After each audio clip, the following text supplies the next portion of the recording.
Listening 1. Listen and read. Who comes to visit?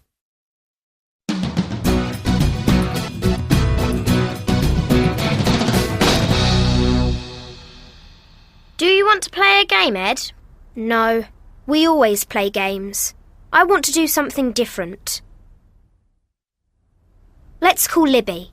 No, she's never at home on Fridays. Oh, I wonder where she goes. Look, Kate! Libby is outside. Great! She's coming to see us. Hello, Aunt Claire. Hello, Uncle Tony. Hello, Libby. How are you? I'm fine, thanks. Hi, Ed. Hi, Kate. What are you doing? Nothing. We're bored. What do you do on Fridays, Libby? Oh, I'm in a club. We meet every Friday. A club? Yes, it's the Do Something Different club. My brother Finn started it last month. He's the club leader. We do lots of exciting things. We want to do something different. I'm going to a club meeting now. Do you want to come? Yes, please. At the DSD Club. Hello, Ed. Hello, Kate. Welcome to the DSD Club. I'm glad you've joined. Thanks, Finn. Hello, everyone. Here are your DSD t-shirts and caps. Are you ready to do something different? Yes, we can't wait.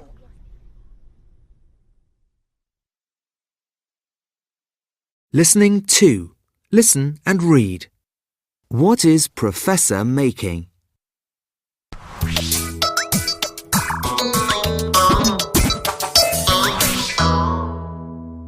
I'm Professor. I invent lots of different things. I'm making a robot today.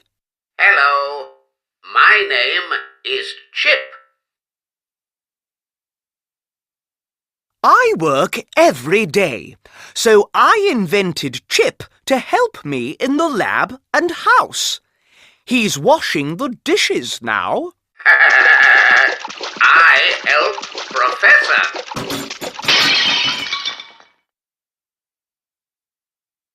The dishes are clean. Oh, Chip, you broke all the dishes. Listening 3. Listen and write. Sing.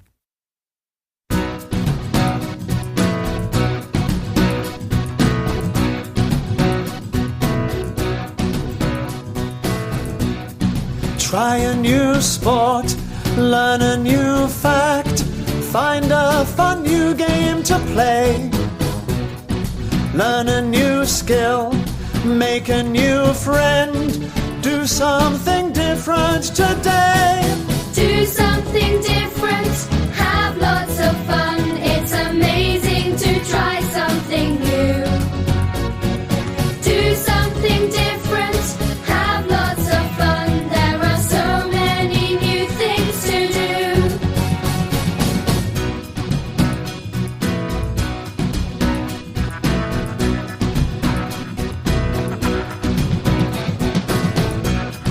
Try a new food, read a new book, learn some great new words to say. Watch a new film, see a new place, do something different today. Do something different, have lots of fun.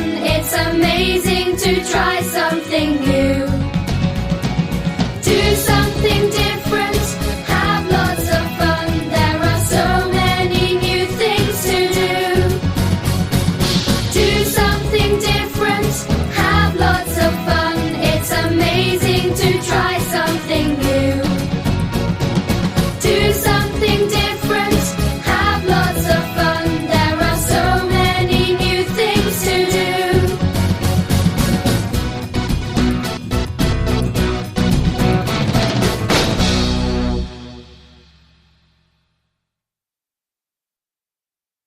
Listening 4. Listen and read. What is the DSD Club doing today?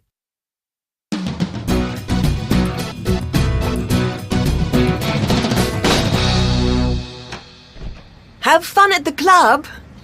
What are you doing today? Libby and Ed have written a play. It's really good. We've decided to build the set today. Dad's given us his tools. Finn has found lots of wood. And some old sheets. We've bought some paint too. Let's start work. I need to measure the wood with this tape measure. Now we need to join these together. Pass me that hammer and a nail, please, Kate. What can I do? You can help me paint the sheets. You're good at art. We need to paint mountains and sky on this sheet. OK, you can paint the sky. I'm going to paint the mountains. Later, This is great. I've never built a set before. Well, you've done a good job. Thanks. Let's go and see what Ed and Libby have done. Oh, look! They're stuck in the middle. Oh no! We can't move until the paint dries.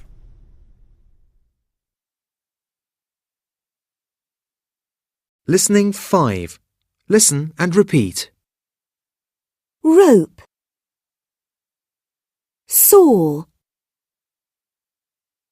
hammer, roller, tray, nail, tools, tape measure. Listening 6. Listen and read. Listening 7. Listen and read. What is Ben's hobby? Ben has had woodwork lessons since he was 8. He goes to lessons every Tuesday and Thursday after school. He's very good at woodwork now. He's worked on this wooden table for 2 weeks.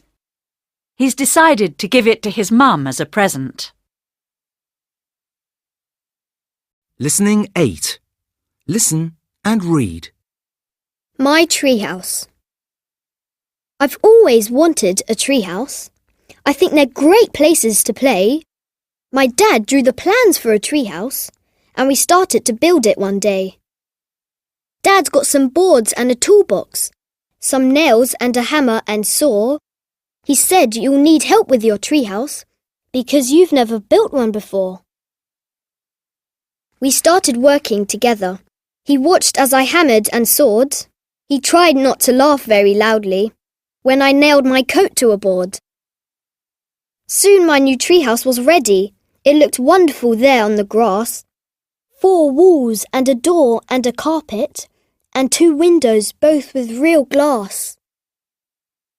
The windows were 2 different sizes, and the door wasn't perfectly straight. The walls were a little bit crooked, but Dad thought my treehouse was great. Dad got some rope and a ladder. He pulled the house into the tree. My treehouse looks crazy and funny, but I think it is perfect for me. Listening 9. Listen. Who is talking? I built a treehouse last weekend. Oh, I've always wanted a treehouse. How did you make it? Well, first my dad drew the plans for the house. They looked great, but my treehouse doesn't look like the treehouse in the plans. Oh dear, why not? Well, Dad got some wooden boards to make the walls and the roof. We worked together, but it was difficult. I see. First, I used a saw to cut the wood. I hope you were careful. Of course, Dad was there with me. I didn't hurt myself. Next, I used a hammer and nails to join the pieces of wood together. Once I nailed my coat to a board. Oh dear, that's funny. Has your treehouse got windows? Yes, it has. And there is real glass in both windows. That's really cool. So it's like a real house, but it's up in a tree. Yes, Dad used rope and he pulled the treehouse into the tree. It looks a bit funny, but I love it. I can't wait to see it. Listening 10. Listen and write. Sing.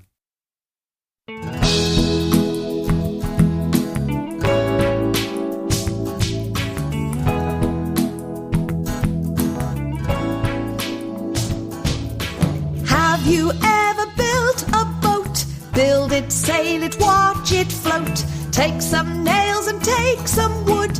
Building new things feels so good. You can build it, you know how. Make a plan and build it now. Building things is fun to do. Let's try building something new.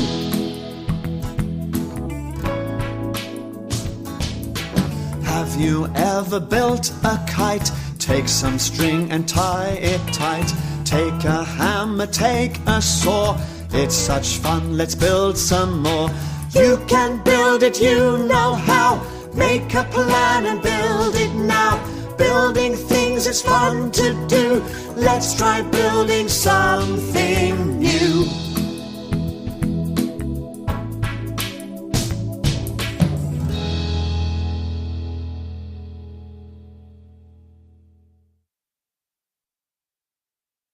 Listening 11. Listen and read. Who are the children waiting for? Why?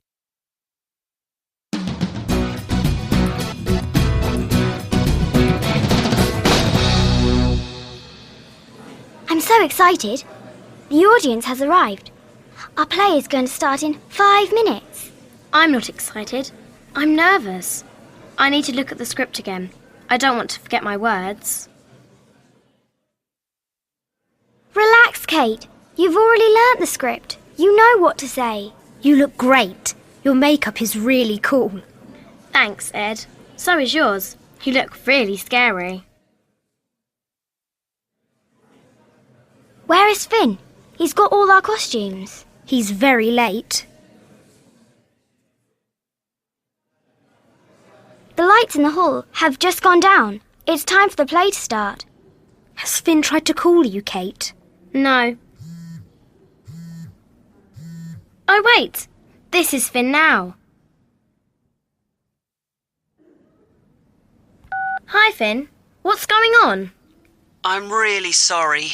My car has just broken down.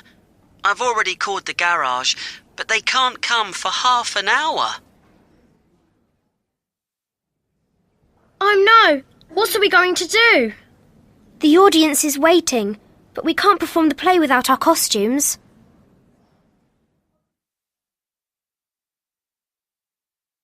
Listening 12. Listen and repeat. Lights. Makeup. Script. Character. Curtain. Stage. Costume. Audience. Listening 13. Listen and repeat. Lights. Night. Straight. No. Knee. Knife. Listening 14. Listen and read. What has Chip done?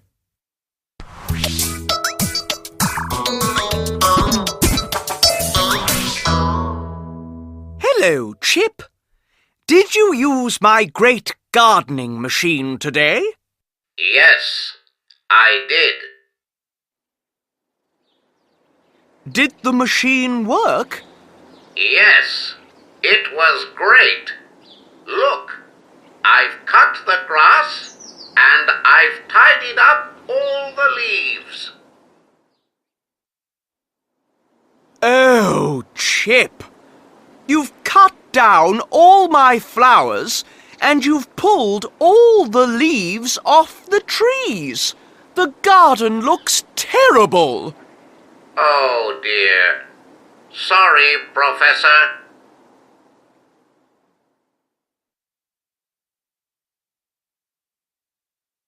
Listening 15. Listen and read. What is she talking about? My friends and I have written a play. We've decided to perform it for our school. I'm a good builder, so I've already built the set. Karen has just finished the costumes. I haven't learnt the script yet, so I'm a bit nervous, but I'm excited too. I haven't been in a play before. I can't wait. Listening 16. Listen and read. The Crown Diamond by Sir Arthur Conan Doyle. Characters: Sherlock Holmes, a detective.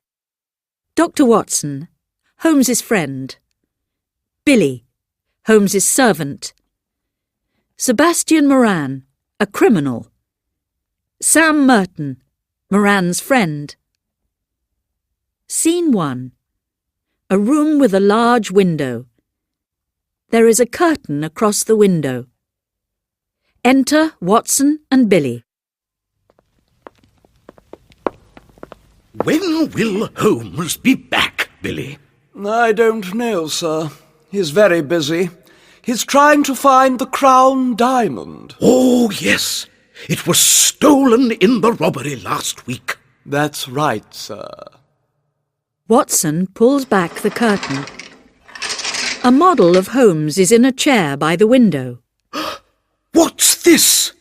Holmes wants people to think he is at home when he isn't. Why? Enter Holmes. Because a man is trying to attack me, Watson. Who? Sebastian Moran. Write it down, Watson. A doorbell rings. Billy exits. Writing in his notebook. Why don't you tell the police? Because I haven't found out where the diamond is yet. Moran stole it, and a man called Sam Merton helped him. Enter Billy. Sebastian Moran is here, sir. Good. Looks out of the window. And Sam Merton is outside. This is dangerous. I'll stay with you, Holmes. No, Watson. Writes a note. Take this note to the police. They will come and arrest Moran. But before they get here, I will find out where the diamond is.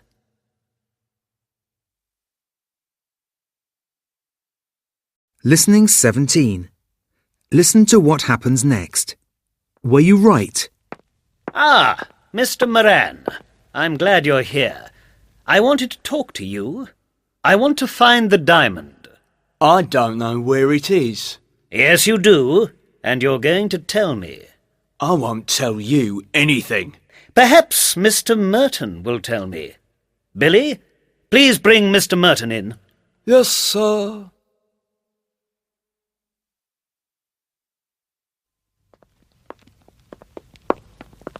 Here is Mr. Merton, sir. What's going on? I know you stole the Crown Diamond, and I know how you stole it. I've written it all in this book. The only problem is, I can't write about where the diamond is now, because I haven't found it yet. You will never know. Oh, I think I will. You see, my friend Watson has just gone to the police station. The police are coming now. You can wait here. I will wait in my bedroom.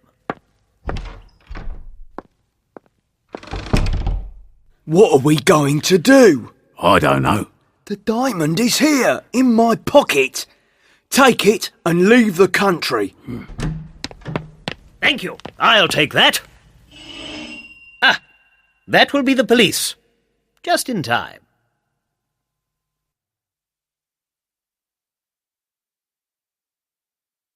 Listening 18. Listen and order the lines. Sing.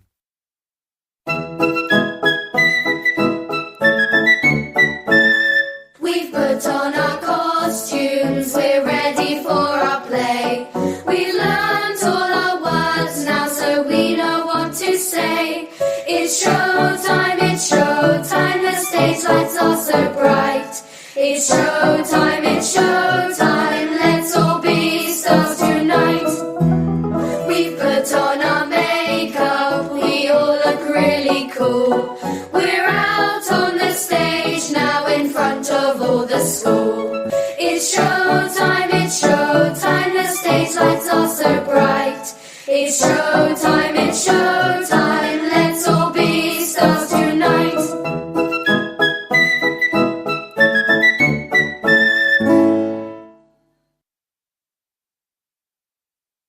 Listening 19. Listen and read. Who designs the new costumes?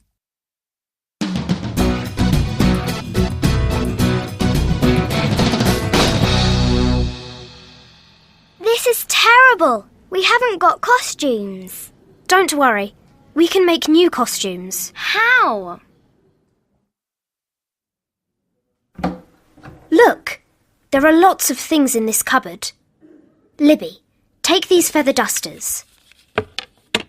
Kate, this lampshade can be your crown. This sack and these rubber gloves can be my costume. Here, these sheets can be dresses. You can use this washing line to tie them. They're not as pretty as your costumes, but they're all we've got. OK, let's put our new costumes on and do the play. Later, The audience loved us. They really enjoyed the play. Ed's amazing. He saved the play. I'm sorry I was too late with the costumes, but your new ones are brilliant. Yeah, Ed is the best costume designer. I've got a surprise for you all. Come with me. Wow, it's a party. Look at all this food. This is the best party ever. Thanks, Finn. You're welcome. Congratulations on your play.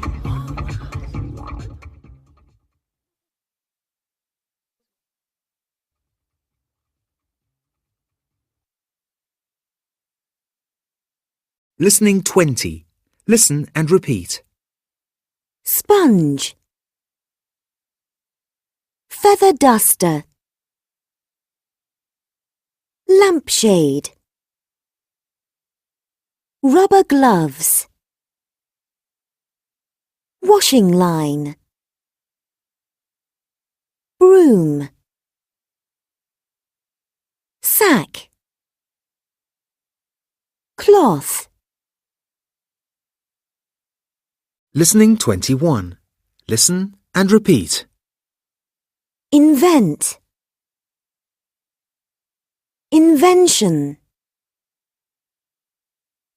act, action, direct, direction,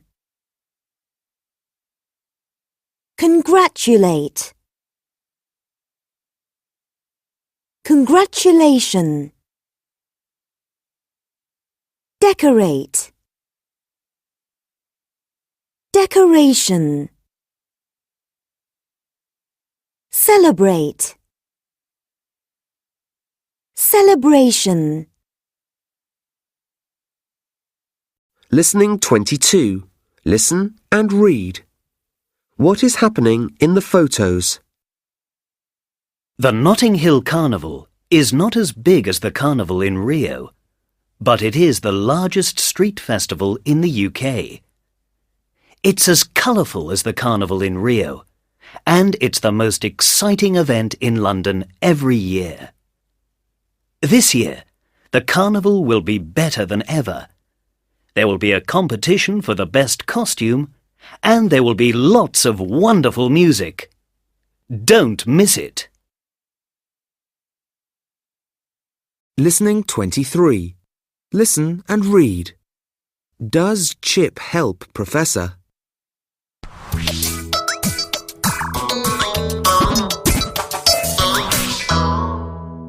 I'm trying to invent a new machine, but there isn't enough light in here. I can turn the light on. Professor.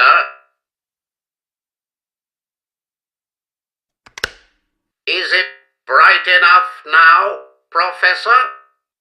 Oh, it's too bright now. Turn the lights down, please, Chip. Oh, it's too dark now. I know. I can't see anything.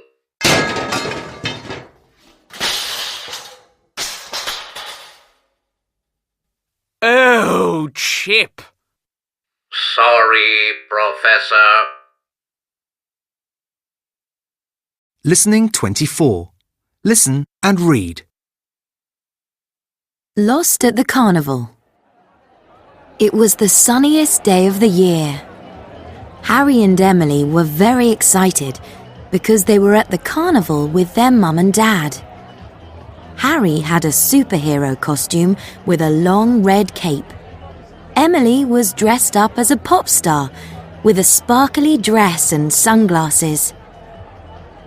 Harry and Emily loved the parade. They waved at the floats and they looked at all the wonderful costumes and masks. They danced to music from the band.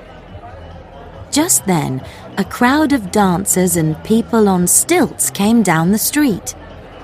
The dancers moved between Harry and his family. Harry tried to push through the crowd, but the dancers moved too fast. Harry couldn't get away, so he moved down the street with the dancers. Suddenly, Harry thought he saw a stage. He climbed onto it and looked around for his parents. But then Harry started to move.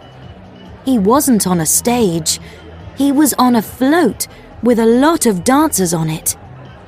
Harry picked up a microphone.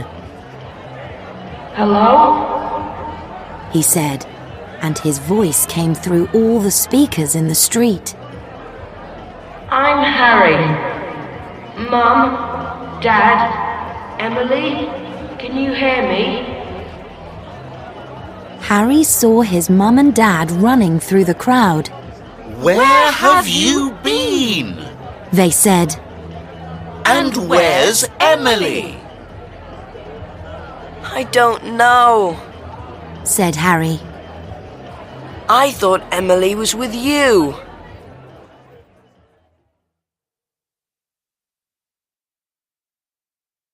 Listening 25. Listen to what happens next. Were you right? The dancers were in front of Emily, and she couldn't see Harry. Just then, a crowd of people on stilts walked between Emily and her parents. The people on stilts were a lot taller than Emily. She couldn't push through the crowd, and she was scared. She moved down the street with the crowd. Suddenly, Emily heard a voice. It came from the speakers in the street. Emily, where are you? Can you hear me? It was Harry. Emily shouted Harry's name, but the music was too loud. Just then, a man on stilts looked down and saw Emily. Are you okay? He asked. No, said Emily. my brother is calling me, but I can't see him. The man lifted Emily up. Now she was high enough to see Harry on the float. She shouted and waved to Harry. Harry saw her and waved back. Emily's parents laughed when they saw Emily on top of the crowd. The man on stilts put Emily down, and she ran to meet Harry and her parents. She was glad to be back with her family again. Now they could enjoy the rest of the carnival.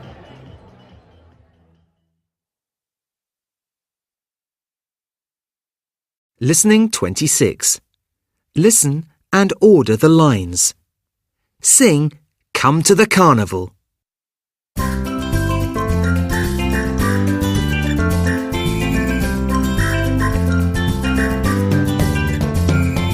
Come to the carnival.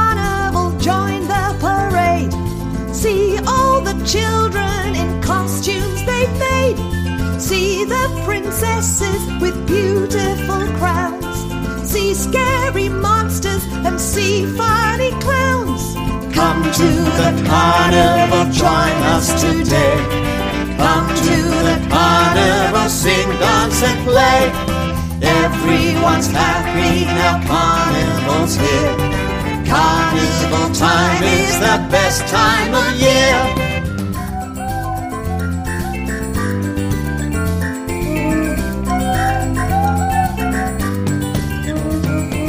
Come to the carnival, move with the crowd. It's always busy and it's always loud. Hear the bands playing and dance to the beat. Wave to the floats as they move down the street. Come to the carnival, join us today. Come to the carnival, sing, dance and play. Everyone's happy now, carnival's here. Carnival time is the best time of year.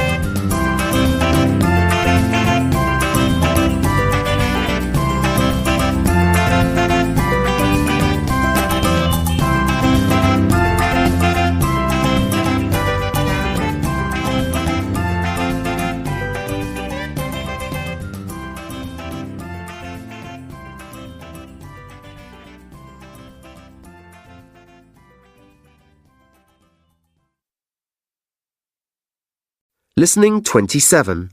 Fluency time. 1. Listen and read. This classical music concert sounds good. What time does it start? There's a matinee performance at 2 o'clock. That's too early. Can we see the evening performance, not the matinee? No, it's sold out. But there's a matinee performance on Saturday too. Are there any seats left for that? Yes, there are 8 seats left. Quick, let's book now. Listening 28. Listen and complete the notes. Have you seen the new film with Daniel Radcliffe? No, I haven't. It's on at the cinema next Saturday. Great! Let's go and see it. What time does it start? There's an afternoon showing at 3 o'clock. That's too early. I have football practice at 2:30 on Saturdays. Can we see the film in the evening, not the afternoon? Let me see. The evening showing starts at 7 o'clock. But it's sold out. Oh dear, that's a shame. Wait a minute. There's a 2 o'clock showing on Sunday. What about that? That sounds good. I'm free on Sunday afternoon, and a 2 p.m. film sounds great. Are there any tickets available for that? Yes, there are 10 seats left. How much are the tickets? They're £8 each. That's fine. Quick, let's book our tickets now. Listening 29. Listen and read. Rio Carnival. Hi, my name's Bruno. I'm 12 and I'm from Rio de Janeiro in Brazil. My favourite time of year is summer. Summer in Brazil is from the 22nd of December to the 21st of March. Every summer in Rio, we celebrate the famous Rio Carnival. The Rio Carnival is the most famous carnival in the world. It lasts for 4 days. The 2 biggest performances in the Rio Carnival are on Carnival Sunday and Monday, when the best samba schools in the city have a competition. Samba schools are dance groups, and every samba school has its own dancers and musicians. The samba school competition is a fantastic show. Everyone cheers when they see the amazing costumes and floats and the brilliant dancers. The music is great too. Everybody wants to dance when they hear samba music. The children's parade is on Carnival Tuesday. It's always lots of fun. Lots of children in Brazil learn how to dance the traditional samba. I go to a samba school and we're always very busy before the carnival. We write a special song and we create and practice our dance for the children's parade. We work together to build and decorate our float, and we sew our costumes too. When you go to a samba school, you learn to do lots of different things. There are fantastic street parades at the carnival too, with clowns, acrobats, and people on stilts. My favourite street parade is called Gigantes da Lira. It takes place on the Saturday before Carnival. I always go to watch it with my parents. I love the clowns and the giant puppets. I think the Carnival in Rio de Janeiro is the best celebration in the world. There are parties all over the city during Carnival, and it seems like the whole city is dancing. Come and dance with us. Notting Hill Carnival. Hello, I'm Cassie, and I'm 11 years old. I'm from London in the UK. I love August in London because that's when the Notting Hill Carnival takes place. Notting Hill is an area near the centre of London. The Notting Hill Carnival starts on the last Sunday in August and it lasts for 2 days. It's the biggest carnival in Europe and it's the second largest carnival in the world. About 2 million people go to the carnival every year. Sunday is my favourite day of the carnival because it's Children's Day. On Children's Day, you can join in with colourful costume parades, listen to live music, and watch street performances. Most of the street performers on Children's Day are under 21. There are lots of special competitions for children too. My brother and I always take part in the costume competition. We sometimes enter the dance competition too. My mum makes our costumes for Children's Day. My brother and I usually make masks to wear with our costumes. We always get up early on Children's Day. The carnival starts at 9 o'clock in the morning, and we always want to watch the beginning. The carnival bands start playing music in the streets. Steel drums are a traditional instrument in the Caribbean. They make a beautiful sound. You can eat delicious food at the carnival. There are food stalls with traditional Caribbean, Nigerian, Chinese and Thai food. I love Caribbean food. My favourite is grilled corn on the cob. The streets of Notting Hill are full of people during the carnival. Everybody wants to see the colourful floats and the beautiful costumes. There are lots of different bands and DJs, so the streets are very noisy. The Notting Hill Carnival is London's biggest street party, and I think it's the best party in the world. Listening 30. Listen and read. The Trojan Horse. Hundreds of years ago, Prince Paris of Troy took a beautiful Greek woman called Helen back to Troy with him. A Greek army sailed to Troy to bring Helen home. For 10 long years, the Greeks surrounded the city of Troy, but the city had high, strong walls and heavy gates. No enemy could get inside. One day, a Greek leader called Odysseus had a clever idea for entering the city. The Greeks listened to his plan and started work immediately. They used large saws to cut down trees and make long pieces of wood. They used hammers and nails to join the wood together to make a huge wooden horse.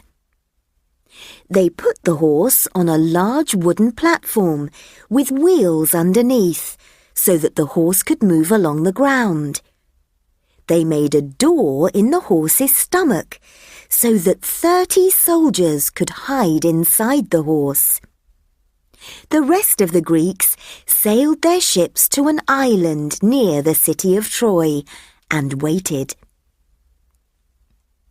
When the Trojans saw that the Greek camps and the Greek ships were gone, they were surprised, but very happy. They came out of the city, and the children ran down to the water to swim and play in the sea for the first time in their lives. The Trojans believed that the Greeks were tired of the war and didn't want to fight anymore.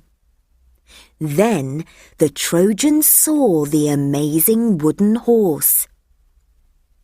At first, they thought it was a wonderful gift. They wanted to take it into the city. But one old man spoke to the crowd. "My friends, I'm sure this is a trap." The old man threw a spear at the horse.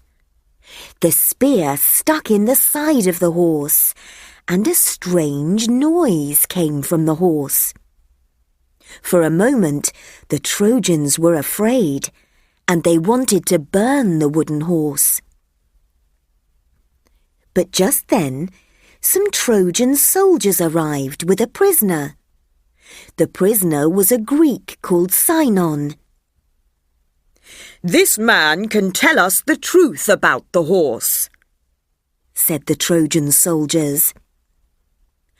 "I will tell you the truth," said Sinon.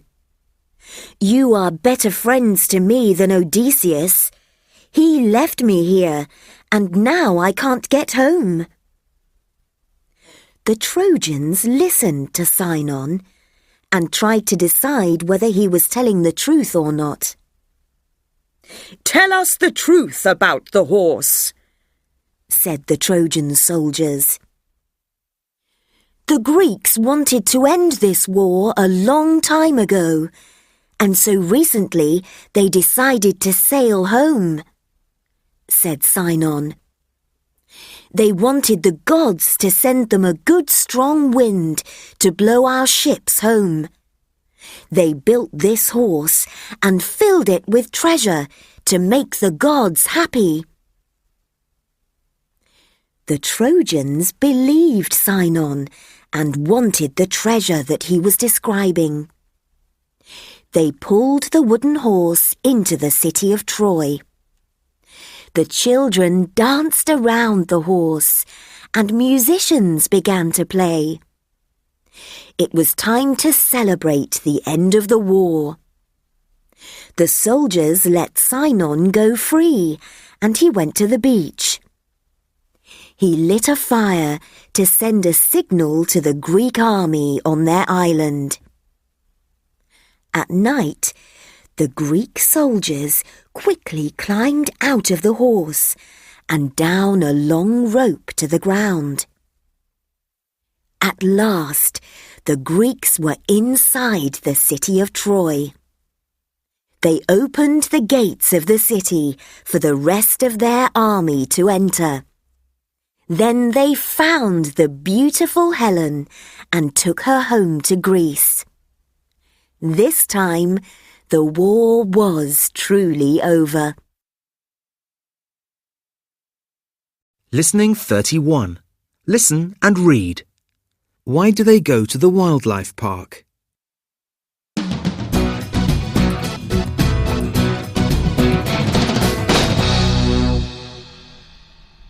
Hey everyone! Guess what? A TV crew is making a program about our local wildlife park today. Wow! Let's go to the wildlife park. We can be on TV.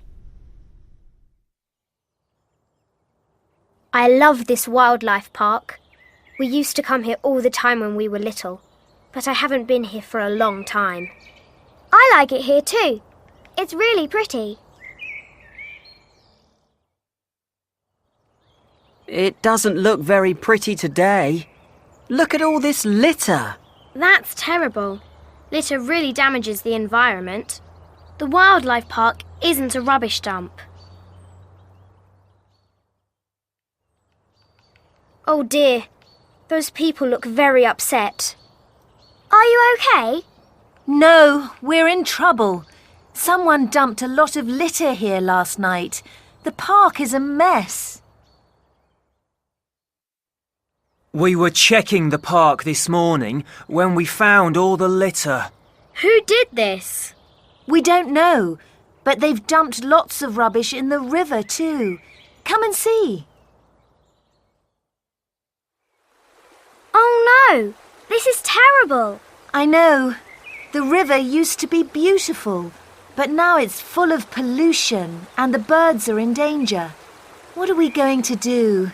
The TV crew will be here soon.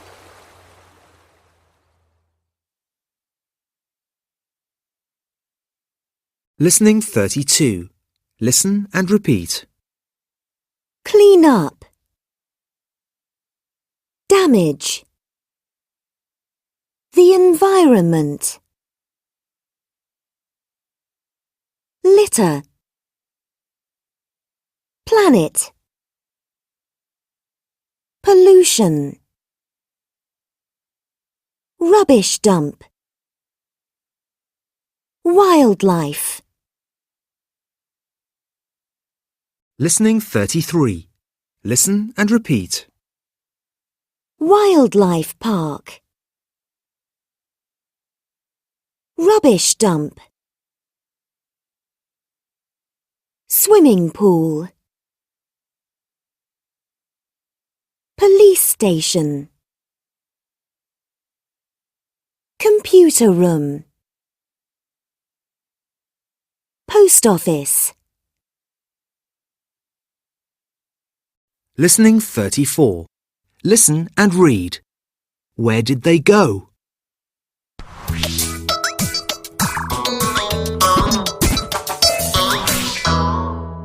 I made a special arm for Chip. Now he can pick up litter. Yesterday, I took Chip to the park. Some children were playing when we arrived.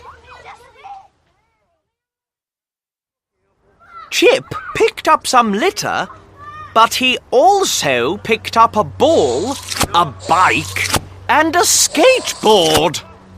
I'm sorry. Listening 35. Listen and read. Has the park always looked great?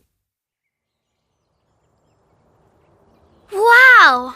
The park looks great. I know. There used to be lots of litter here, but it's all gone now. Yes, the park used to look horrible. But the local people worked together all last weekend. They've made it clean and beautiful again. That's great. Now the local children have got a lovely place to play.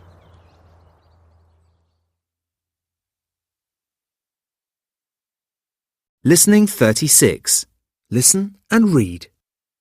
An eco-home. Martin Harris and his family live in an interesting house. It's an eco-home. Eco-homes don't harm the environment. They use alternative energy. They don't use fossil fuels like coal or oil, so they don't use up the planet's resources or produce dangerous gases. The eco-home is in a hill in Wales, UK. It looks like a house in a film. Half of the house is underground. Martin and his family started to build the house in March and moved in at the end of July. The house was very cheap to build. It has wooden beams and wooden floors. It has stone and mud walls, and it has a skylight in the roof. There are solar panels on the roof to make electricity for the lights, CD player and computer. The family gets water from a spring, and they burn wood to heat the house. Martin and his wife Lara were working in a forest when they decided to build their eco-home. They wanted somewhere to live while they were working, and they wanted to save energy. They thought their old house in the town was boring because it was the same as everyone else's house. They wanted to live somewhere different, and they liked the idea of living close to nature. Now, they don't want to live anywhere else. Martin's family loves their home because it helps the planet and it looks amazing. They think that eco-homes are a great idea for everyone. Listening 37. Listen. Who is talking? Today we're talking about how we can all help the environment. Tim Harris is in the studio with us to tell us about how he helps the planet. Tim and his family live in an eco-home. Do you like your house, Tim? I love it. It's a really cool house. My friends love it too. They always want to come and visit. That's great. Now, do you burn wood to heat your house? Yes, we do. My brother and I go out to get wood every morning. Our house is in a forest, so there is a lot of wood near us. But we never cut wood from the trees. We find wood on the ground and take it home. That's good. Where does your water come from? It comes from a spring near our house. I see. Do you go to the spring every day too? No, the water comes from the spring to our house. We save rainwater too. We use rainwater to water the plants in the garden and to clean the house. Really? That's interesting. Now, Tim, can you tell us about some... Listening 38. Listen and write. Sing. We can save our planet.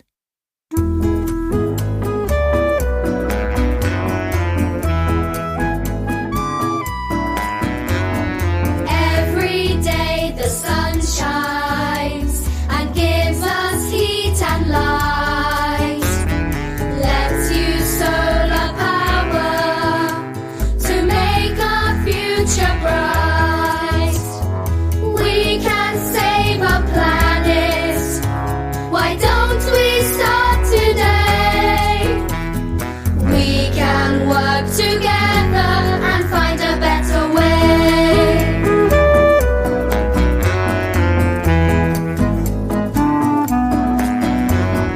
Every day the wind blows across the land and sea. We can use wind power for electricity. We can save our planet. Why don't we start today? We can work together and find a better way.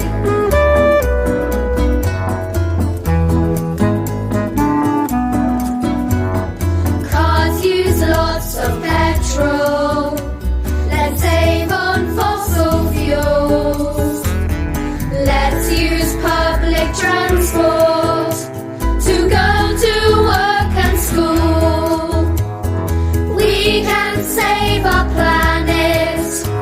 Why don't we start today? We can work together and find a better way.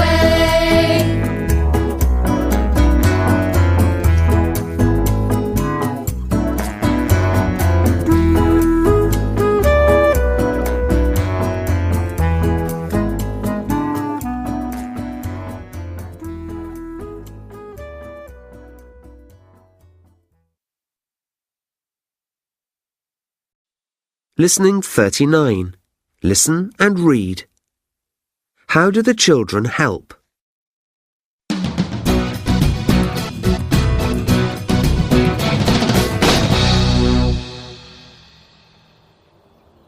Don't worry. We can help you clean up. We'll need more people. I'm calling our friends and families. Soon? Thanks for coming, everyone. We'll pick up all the litter and recycle it. There are bags here for plastic, metal, paper and glass. Batteries are dangerous. They've got chemicals inside them. Chemicals can kill birds and fish. That's really sad. I'm glad the park will be safe again soon. Oh, this is horrible. I'm having a hot bath later. Come on, Libby. We're all dirty, but the river will be clean soon. That's the important thing. Yes, you're right. Look, this bird's trapped. It can't fly or swim. Poor thing. Can I help? Yes. You hold him still and I'll remove the carrier bag.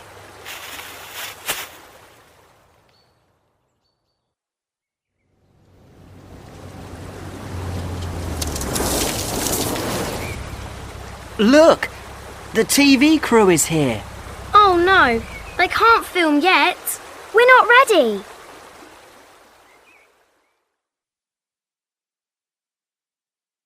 Listening 40. Listen and repeat. Recycling centre.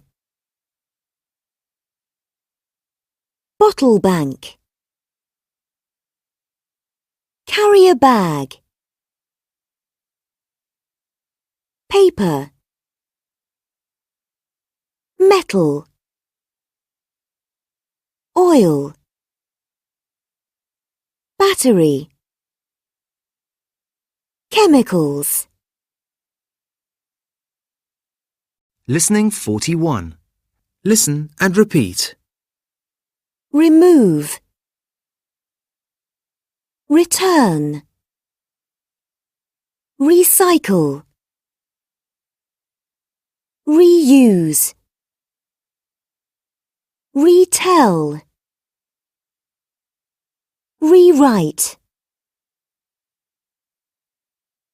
Listening 42. Listen and read. Does Professor's new computer work?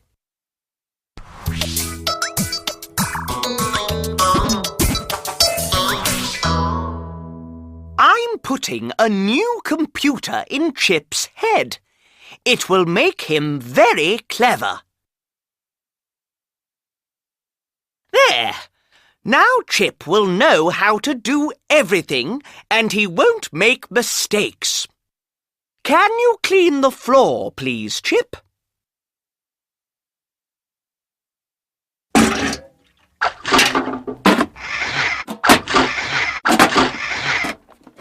Oops.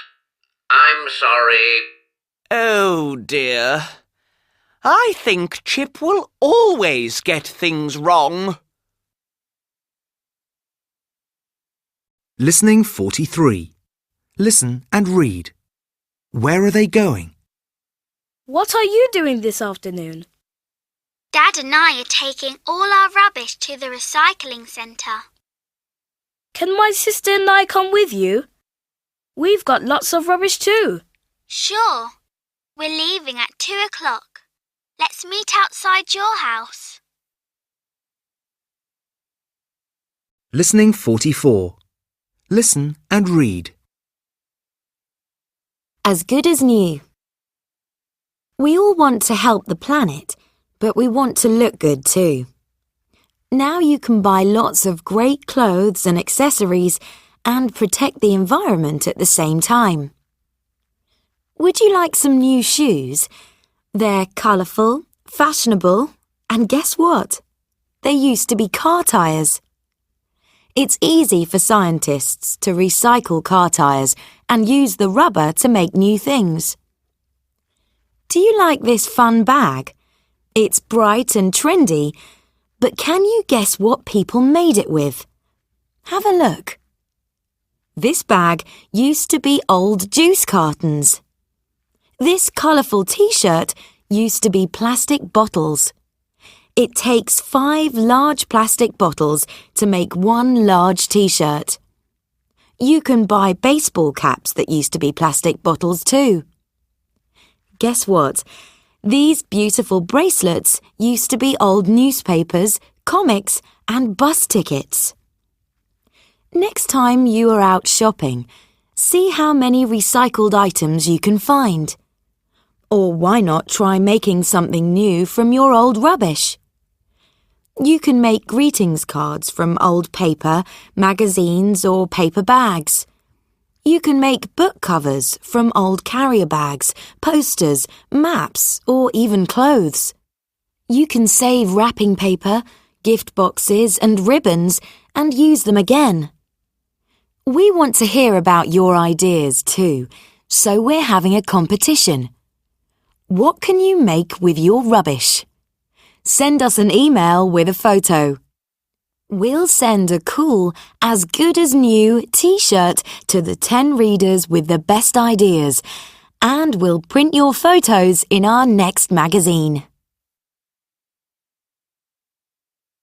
Listening 45. Listen. What did the children make? We read about a fun recycling competition in our favourite magazine, and we decided to enter. We thought about it for a few days, and then we had a great idea. We had some old jeans, so we decided to use them to make pencil cases. We cut pieces from the jeans. We used the pieces of jeans to make the pencil cases, and then we decorated them with special pens. We made 2 pencil cases. One of the pencil cases had my name on. And the other pencil case had my name on. Yes. Then we sent the pencil cases to the magazine. We waited for a week, and then we got a letter from the magazine. They loved our idea, and they sent us 2 as good as new t-shirts. We were very happy. The next week, there was a photo of our pencil cases in the magazine. Then all our friends wanted pencil cases with their names on. We made lots of pencil cases, and we sold them at school. We gave the money to charity. It was great. Listening 46. Listen and order the lines. Sing, reuse and recycle.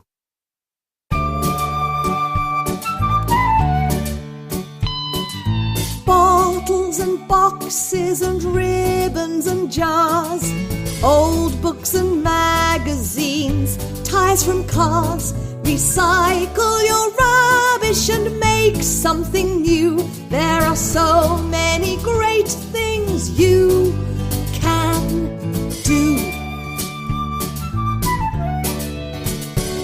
Reuse and recycle, it's easy to do.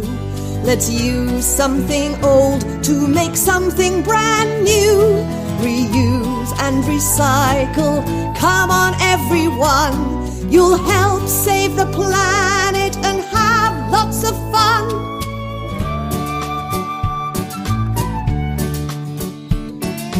Keep your old clothes and your books and games too. Friends will be happy to swap them with you.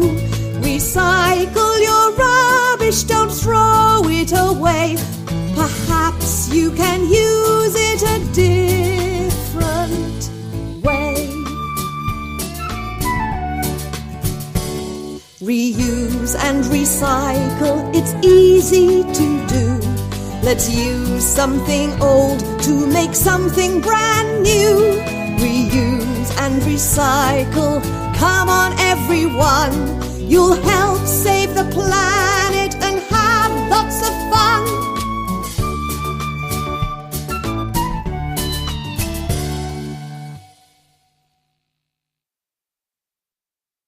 Listening 47. Listen and read. What is the TV program about?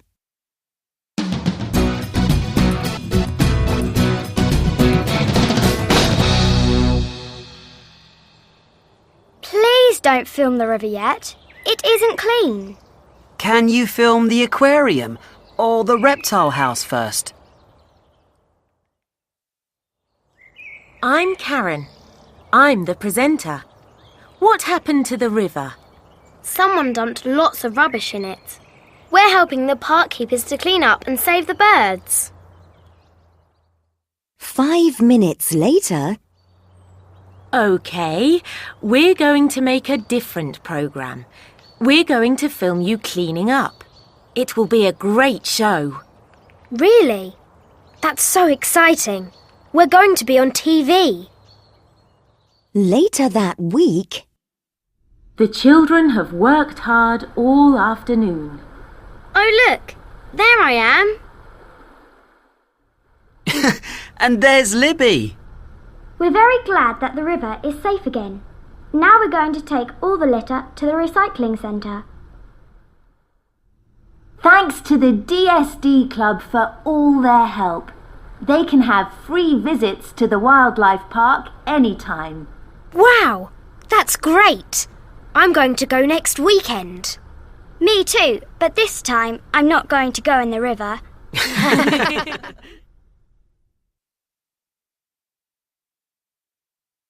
Listening 48. Listen and repeat. Enclosure. Picnic area. Pool. Reptile house. Aviary. Insect house. Aquarium. Gift shop. Listening 49. Listen and repeat. Keep. Keeper. Present. Presenter. Sing. Singer. Invent. Inventor. Act. Actor. Visit. Visitor. Listening 50. Listen and read. What are they going to do? The classes in my school are going to adopt wild animals. The animals aren't going to live in our houses. They're going to stay in the zoo. We are going to give some money to the zoo to look after the animals. My class is going to adopt a tiger because they're beautiful animals. Listening 51. Listen and read. Does Chip try to help?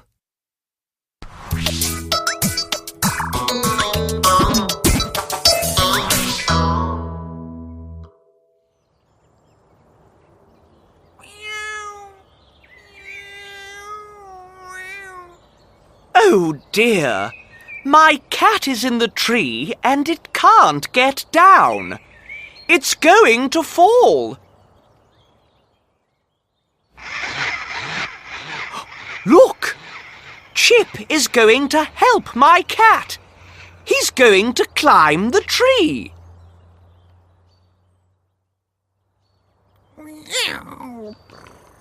Oh dear. The cat is safe, but Chip can't get down. Silly Chip. He's going to be there all day. Help?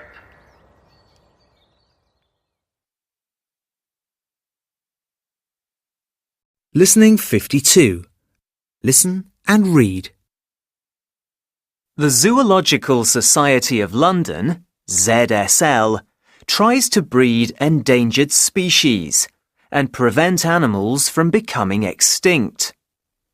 This is important work because we can learn a lot from wild animals, but when they are extinct, they are gone forever. 7 years ago, the ZSL opened Gorilla Kingdom, a wonderful gorilla enclosure at London Zoo, with waterfalls, warm rocks, hills, plants and birds. Today, 3 gorillas live in Gorilla Kingdom. Zaire is 39. She has been at London Zoo since 1984. She is very playful, but she is sometimes naughty too. Zaire can often be shy. It takes time for her to get to know new people, but she always makes friends in the end. Effie is 21. She used to live in Germany, but she arrived at London Zoo in 2007. Effie loves small children, and she always greets them when they come and visit. Juki is the youngest gorilla at London Zoo. She's only 14 years old. Juki is very funny. She often steals Zaire's food, but Zaire doesn't mind. She thinks Juki is wonderful. In the wild, the main threat to gorillas is loss of habitat. The ZSL hopes that the enclosure will make the gorillas feel happy and safe. They are hoping to have a baby gorilla at Gorilla Kingdom soon. It will be the first step to increasing the gorilla population. Listening 53. Listen. What are the men talking about? Number 1. Today we're talking about endangered species. Lee Masters is a keeper at London Zoo. Lee, can you tell us about some endangered species? Well, the giant panda is the most famous endangered species. The giant panda is a large mammal. It's black and white and it's between 150 and 180 centimetres long. 1.8 metres? Yes, the panda is a big animal.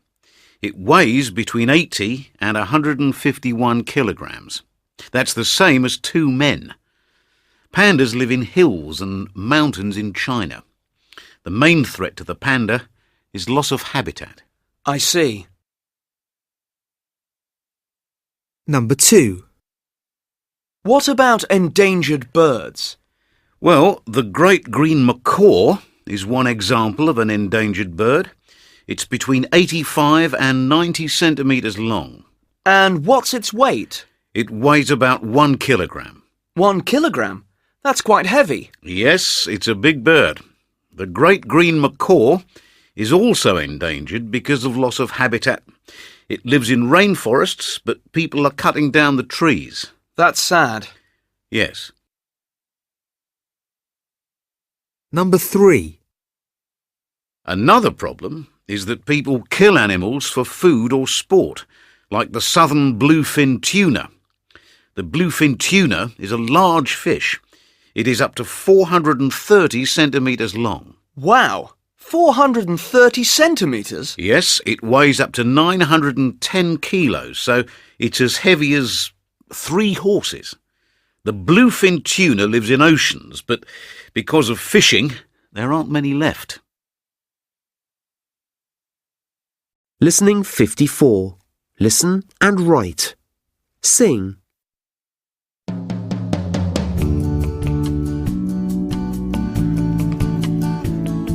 I'm going to visit forests to see tigers hunt and run.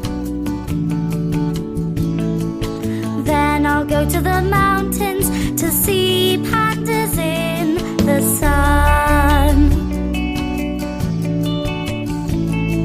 I'm crazy about wildlife, all species big and small. I think they're just amazing and I want to see them all.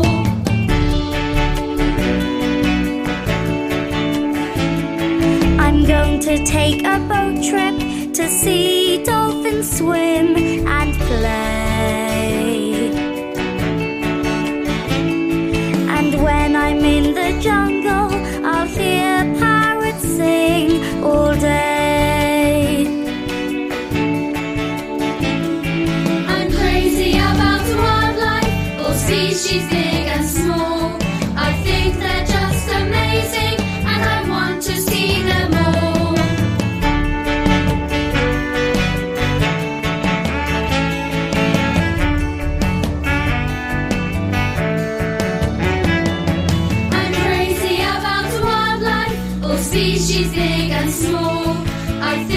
they're just amazing, and I want to see them all. I'm crazy about wildlife, all species big and small. I think they're just amazing, and I want to see them all.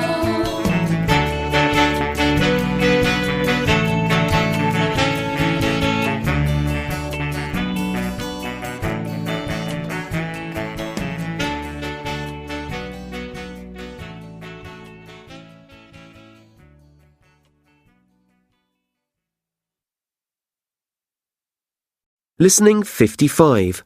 Fluency time. 2. Listen and read. What are you reading, Zaid? It's a book about gorillas. I love gorillas, but I think they will be extinct in 50 years. I don't think so.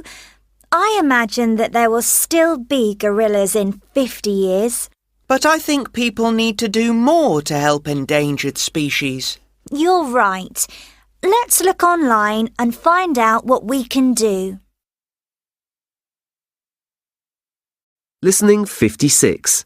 Listen and complete the table. 1. Look, Megan, I've got a new book. It's about dolphins. Let me see. I love dolphins. I think they're very clever animals. You're right. Dolphins work together in groups to catch fish. They're amazing. 2. I like dolphins, but I don't like sharks. They're really scary. I'm sorry, but I don't agree. Sharks don't often hurt people. I think people are more dangerous than sharks. I see your point, but people haven't got big, sharp teeth. 3. I'm not scared of sharks, but I'm scared of snakes. I think they're horrible. I don't think so. Snakes aren't horrible. They're amazing animals. Have you seen the huge snakes in the reptile house at the zoo? No, I haven't. And I'm not going to see them either.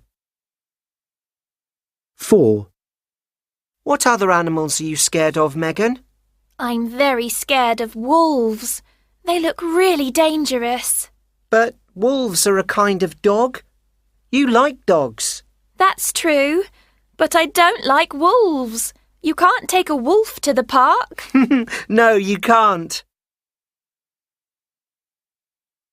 Listening 57.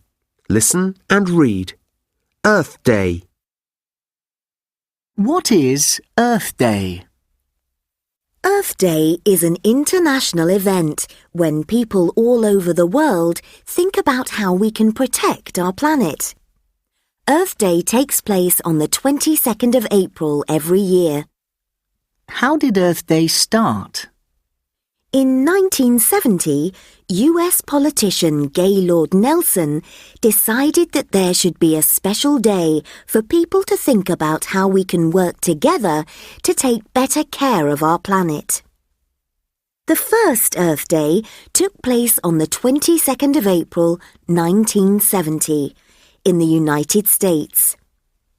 20 million people and thousands of local schools and communities took part. Because of the success of the first Earth Day, the government of the United States decided to make new laws to protect the environment. Earth Day soon became an annual event and an international celebration. Why do we need Earth Day? Earth Day is important because we all share the same planet. Sometimes we forget that we are responsible for our planet and that we should protect it for ourselves and for other people. Earth Day is a day for everyone to think about the problems our planet faces, such as climate change, endangered species, deforestation, and pollution. It's a time for us to think about how we can stop these problems and make our world a cleaner, safer place for all the people and animals on Earth. What do people do on Earth Day? People celebrate Earth Day in many different ways. Some people hold rallies or demonstrations. They make signs with messages about protecting nature, and they march in the streets. Sometimes they wear costumes to express their message in a funny way. For example, people in a rally for the protection of endangered species might dress up as endangered animals. Some people plant trees on Earth Day. This is a great activity to do with your family, your friends, or your school. You can buy some young trees and plant them in a park. Trees improve our environment by removing dust, pollutants, and carbon dioxide from the air. Trees also produce oxygen and provide a home for birds, insects, and small animals. Some schools or families go on a trip to explore nature on Earth Day. Getting out in nature is a great way to learn about your planet, your local environment, and the amazing plants and animals that live there. Some towns and cities have a car-free day on Earth Day. No cars are allowed to drive around the streets. People walk, cycle, or use public transport. This is a great way to help the planet, because cars produce a lot of dangerous gases and destroy the ozone layer, which protects our planet from the sun's ultraviolet light. Another great idea is a recycled art competition. Recycled art is becoming more and more popular, and many artists these days use recycled rubbish to make works of art. Some artists use things they find to make interesting sculptures. Others use pieces of plastic, paper, glass, or metal to create beautiful pictures. Artist Jane Perkins used old buttons, toys, plastic spoons, and other small pieces of rubbish to make this amazing copy of the Mona Lisa. Why not see what you can make with your rubbish on Earth Day? How can we make every day Earth Day? Earth Day is very important, but we should celebrate and take care of our planet every day. You can help to make every day Earth Day by doing a few simple things. Don't use cars to get around. Walk or cycle to school, to the park, or to the supermarket. Tell your family and friends to walk or cycle too. It's good for our planet, and it's good for your health. Don't drop litter. Pick up litter when you see it on the street, on the beach, or in the park. Litter pollutes our planet and puts animals and birds in danger. Recycle your rubbish. Send your rubbish to be recycled or reuse it yourself. Think about ways to use plastic bags, cardboard boxes, glass jars, and old newspapers again. Be creative. The Earth is your planet. Take care of it. Listening 58. Listen and read. The Elephant's Child. A long time ago, elephants did not have trunks.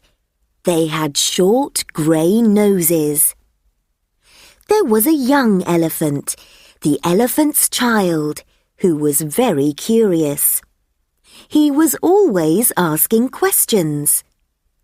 He lived in Africa, and every time he met a new animal, he asked that animal a question. He asked the ostrich why her neck was so long.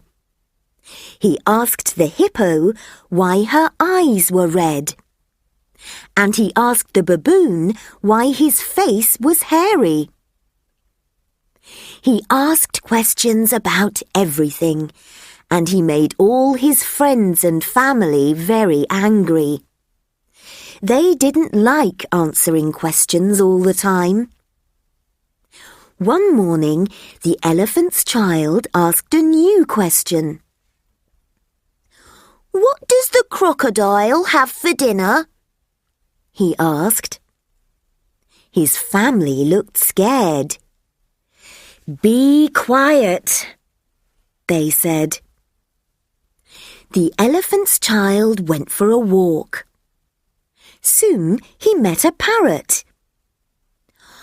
"I want to know what the crocodile has for dinner," said the elephant's child. The parrot looked at him. "Go to the river and find out," it said. The elephant's child walked and walked. At last he came to the river. The elephant's child did not know what a crocodile looked like. The first thing he saw was a snake. The snake was sleeping on a rock, but it opened one eye and looked at the elephant's child. "Excuse me," said the elephant's child. "Is there a crocodile near here?"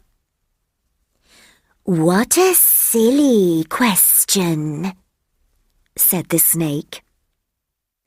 "Excuse me," said the elephant's child. "But can you tell me what the crocodile has for dinner?" The snake shook its head slowly. "That is a very dangerous question," it said. "Go home to your family." So the elephant's child said goodbye to the snake, but he did not go home. He walked along the banks of the river until he saw what he thought was a large piece of wood lying in the mud. But it was not a piece of wood. It was the crocodile. The crocodile opened one eye and winked at the elephant's child. "Excuse me," said the elephant's child. "Is there a crocodile near here?" The crocodile opened its other eye. "I am a crocodile," it said. The elephant's child sat down in the mud next to the crocodile. "I am so pleased to meet you," he said. "I want to know what you have for dinner." "Come here," said the crocodile, "and I will whisper the answer." The elephant's child moved closer to the crocodile and put his head next to the crocodile's mouth. But the crocodile caught the elephant's nose in its mouth. "I think I will have elephant's child for dinner today," it said. The elephant's child was angry. "You're hurting me," he said. He tried to pull his nose from the crocodile's mouth, but the crocodile held on tight. The crocodile pulled, and the elephant's child pulled, and the elephant's nose grew longer and longer. The snake heard the fight and came down from its rock. It wrapped its tail around the elephant's child's legs. The crocodile pulled, and the elephant's child pulled, and the snake pulled, and the elephant's nose grew and grew.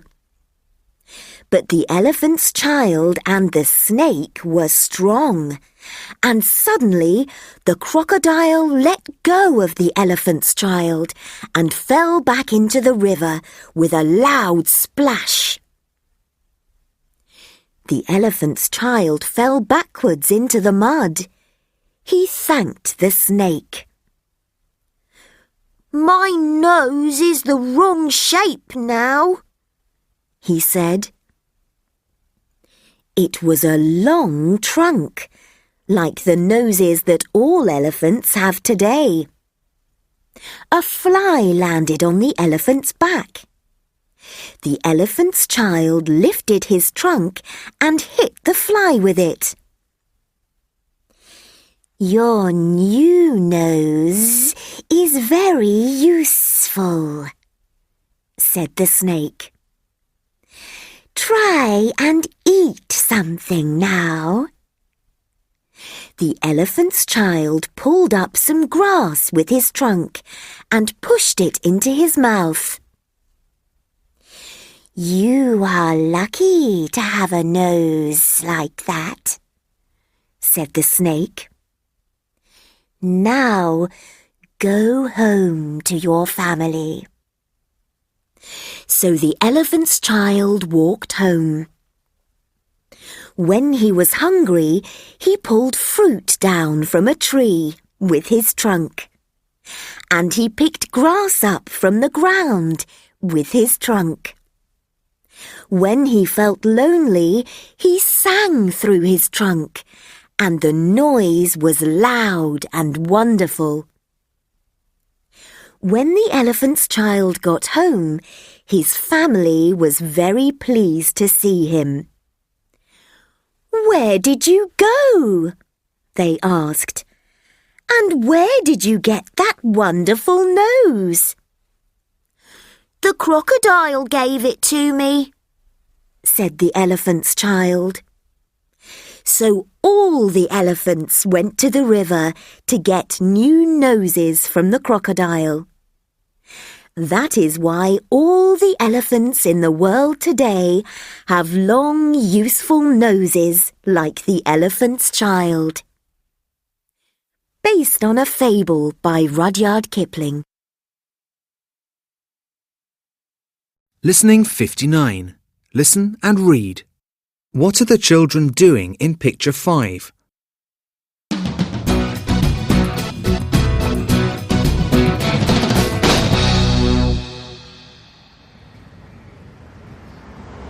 DSD Club was great today. I've always wanted to do a first aid course. Me too. The teacher said you were very good at it. Maybe you'll be a doctor one day. I don't think I'll be a doctor. I couldn't put on bandages very well. These first aid kits are really cool. We've got plasters and slings. Put them away, Ed. We don't need them now. Yes, we do. Look.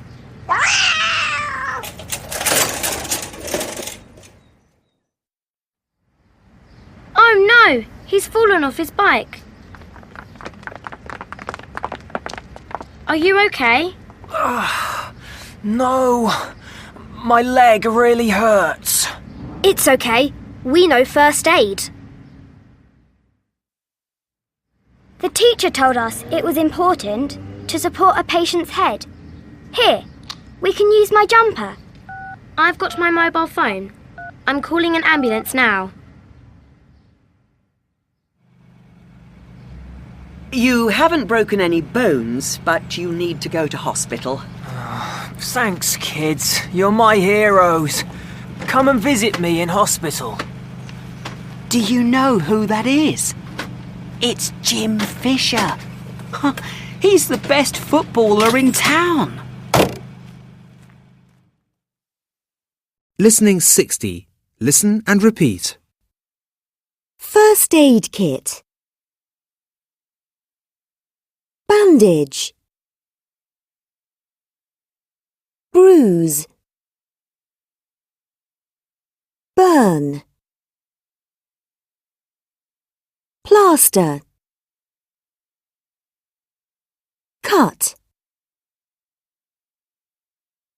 Sling. Patient. Listening 61. Listen and repeat. Put on. Take off. Put away. Get out. Put down. Pick up. Listening 62. Listen and read. What does Chip do wrong?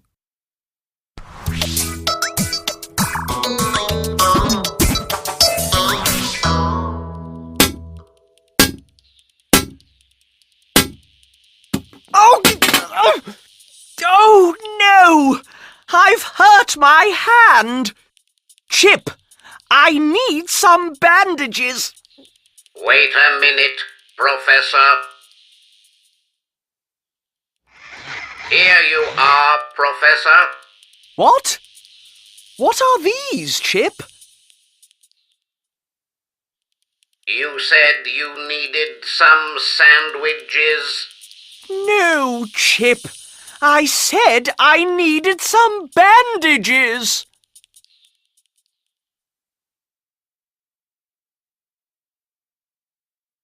Listening 63. Listen and read. Who was coming to visit the school? Last Monday, our teacher told us she had got a surprise for us.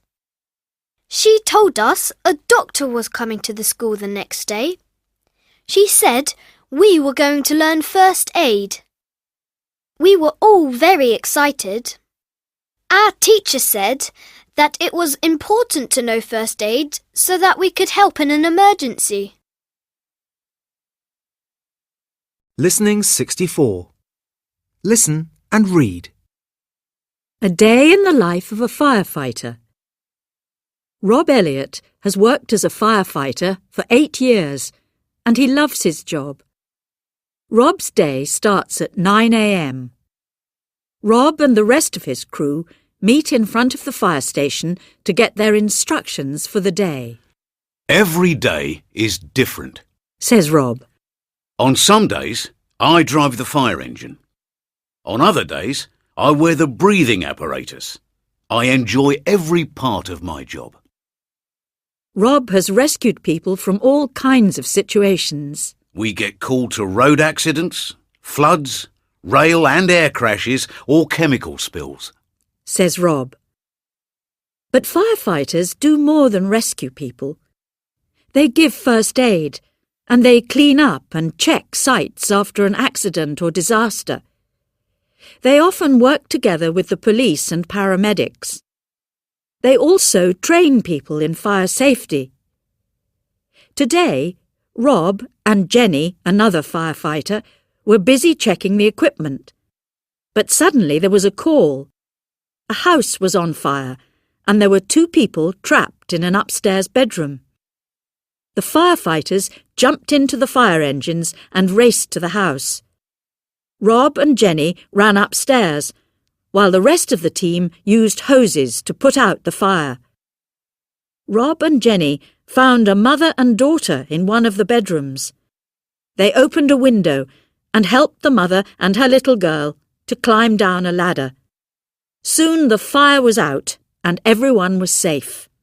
And it's still only 11 o'clock, said Rob.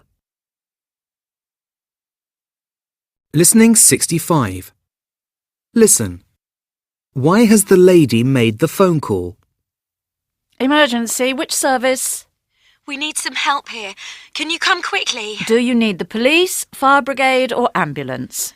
I need an ambulance, please. What's your name, please? It's Helen. Helen Roberts. OK, Helen. Are you hurt? No, I'm fine. Where are you calling from, Helen? I think I'm in Green Street. Yes, I'm outside 51 Green Street, opposite the bank. Can you tell me what's happened? What is the emergency? There's been an accident, a road accident. How many vehicles were in the accident? 2 cars and 1 motorbike. The motorbike crashed into one of the cars and then the other car crashed into them. OK, please stay calm. You're doing very well.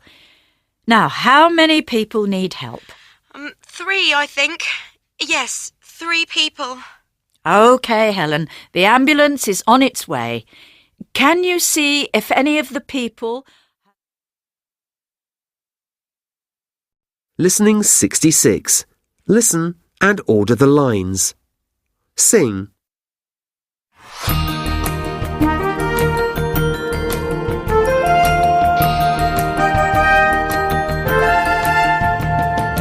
Sometimes there are disasters.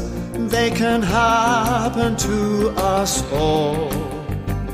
But when you are in trouble, there are people you can call. Police and paramedics, brave firefighters too. Whenever you're in danger, they will come to rescue you.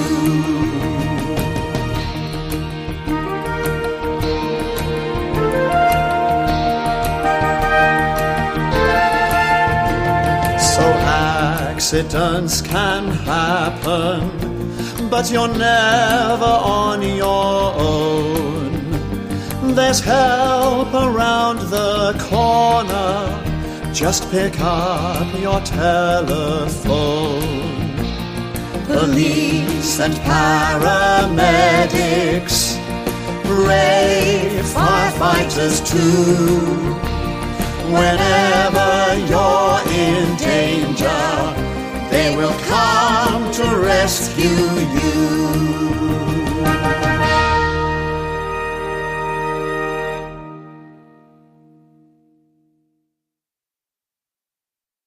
Listening 67.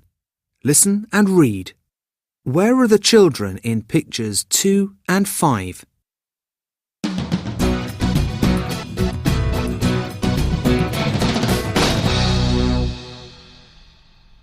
I can't believe the man we helped is a famous footballer.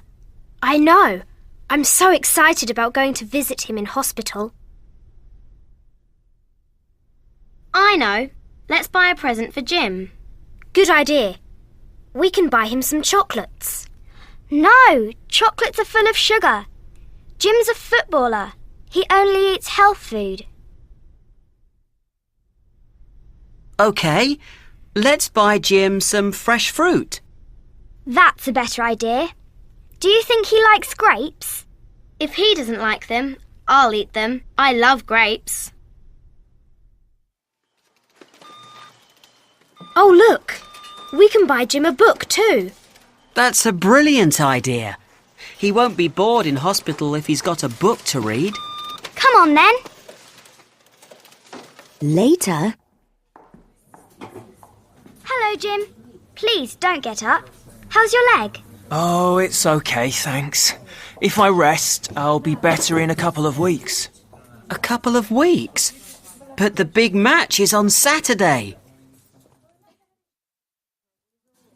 I know. I can't play this weekend. But I've got a surprise for you all. What is it? It won't be a surprise if I tell you. But if you meet me on Saturday, you'll find out.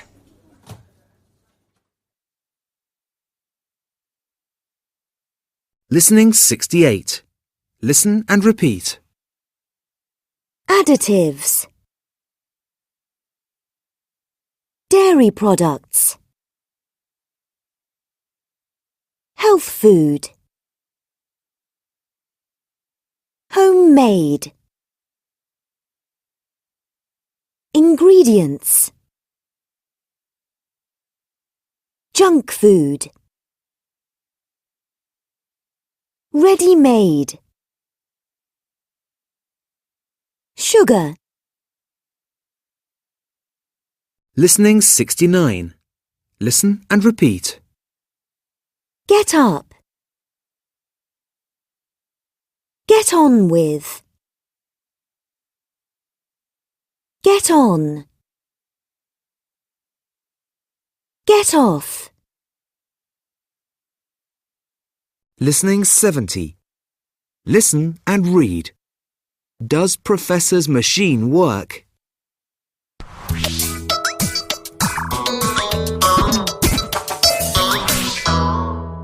I've made a wonderful new cooking machine. Well done, Professor. Oh dear, if this machine doesn't work, I'll be very upset. Well, we won't know if we don't try it. Let's see. If I press this button, the machine will make a pizza.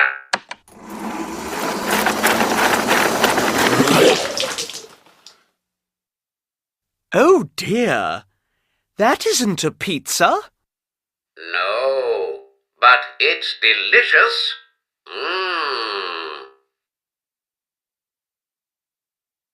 Listening 71. Listen and read. Is junk food good for you? Will I be healthy if I eat junk food?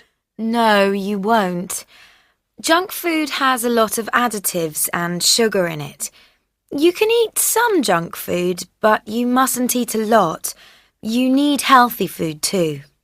Will I get ill if I don't eat fruit and vegetables? Yes, you will. Fruit and vegetables are health foods. We need to eat them because they help our bodies to work properly. Listening 72. Listen and read. The Healthy Eating Pyramid. Healthy eating is not about being thin or about giving up the foods you love. It's about feeling great and having more energy. If you choose the right foods, your healthy diet will be a tasty diet too. You can still enjoy your favourite sweet and salty foods, but too much sugar and salt is bad for your body. These foods should only be occasional treats. Dairy products like milk, cheese and yogurt are great because they contain calcium and keep our teeth and bones healthy. Tip: choose low-fat dairy products. Meat, fish, eggs, beans and nuts are important too. They keep our bodies healthy and they give us energy to work and play.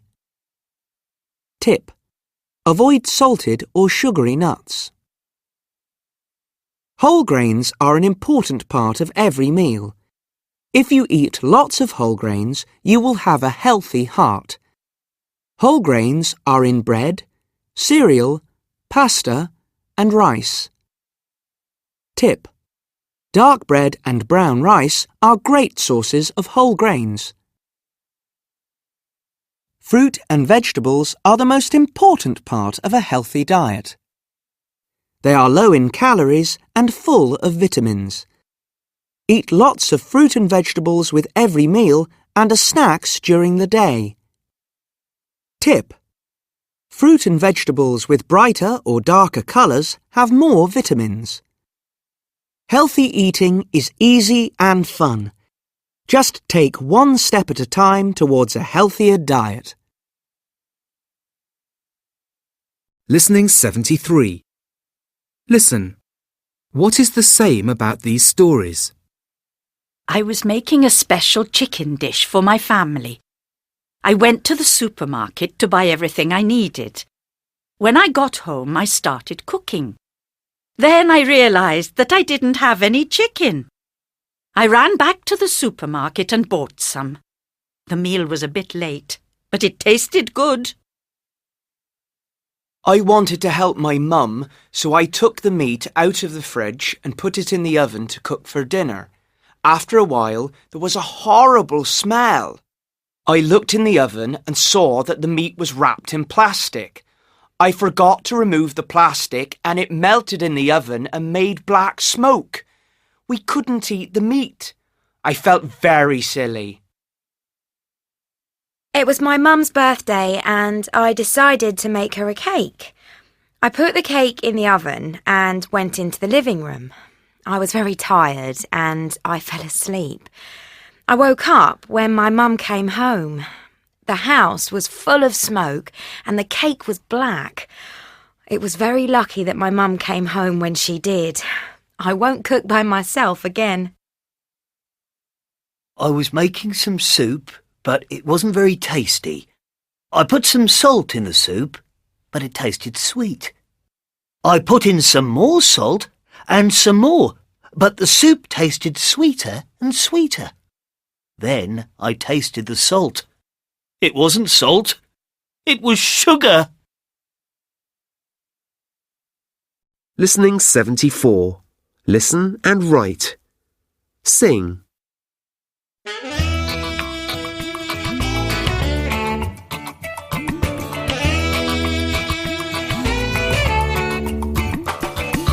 Eat lots of vegetables, fill up your plate.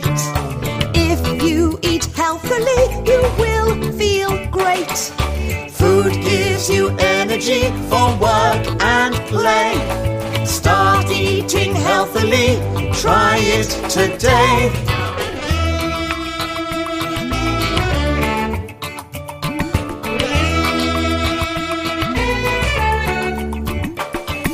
Fruit is delicious, so juicy and sweet. It's full of vitamins and good to eat. Food gives you energy for work and play. Start eating healthily, try it today.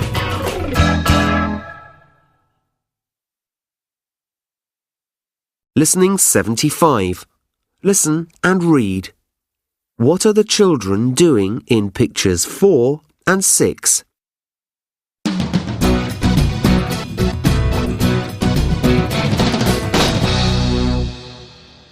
On Saturday...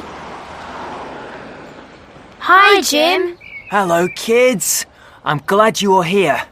Are you ready for your surprise? We can't wait. Soon... I've got us tickets to watch the big match. We've got the best seats in the stadium. Wow, this is wonderful. We can see everything from here. If you're lucky, we might meet the players later. Wow, your team is really good. Yes, the players are great. And the team has just got a new goalkeeper. He's amazing. I hope the team wins this game. If they win, they'll get that trophy. The game is nearly over. The team has to score another goal to win the match. This is really exciting. You're a football fan now, Kate. Yes, they scored. We've won! That's fantastic! Come on, kids. I've got a job for you. You can give the trophy to the captain of my team. Fantastic!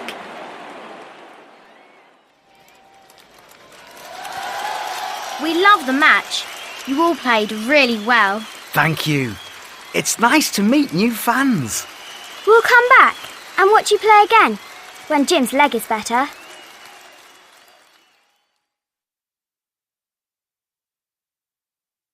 Listening 76. Listen and repeat. Athlete. Coach. Training. Trophy. Goalkeeper. Fan.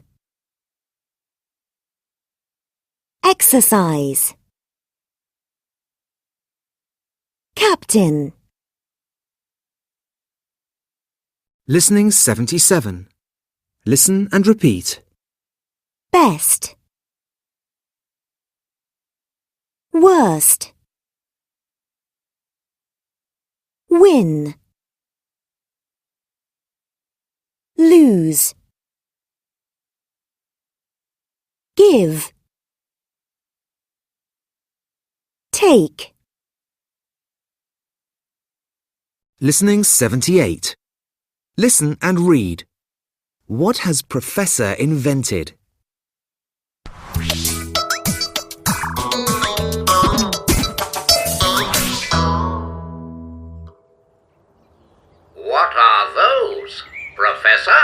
They're my new invention. They're excellent exercise boots. Let's test them.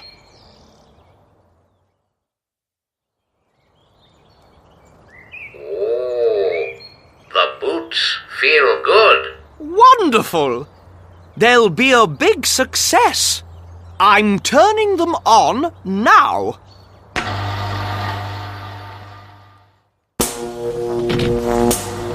Help! Professor! I can't stop! Oh dear. I might need to do more work on those boots.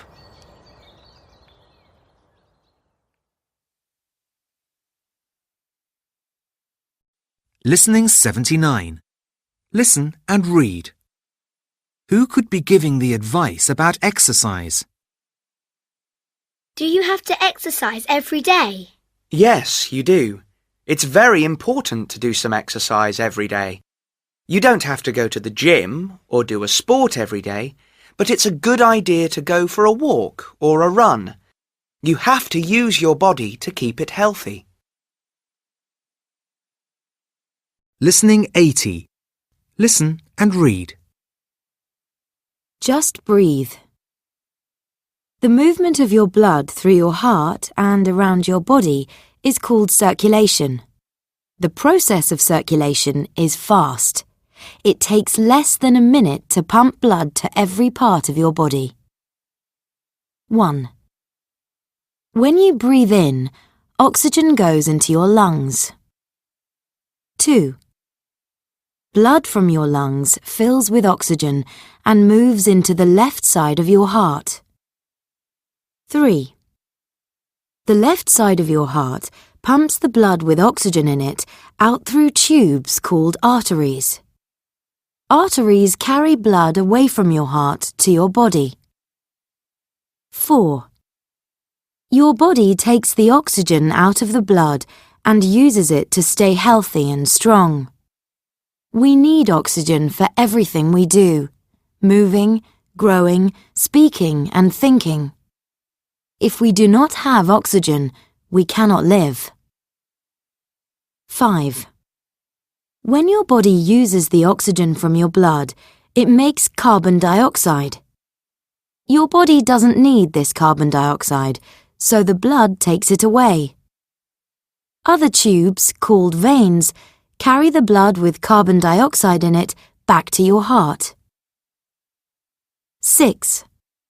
The blood from your body goes into the right side of your heart.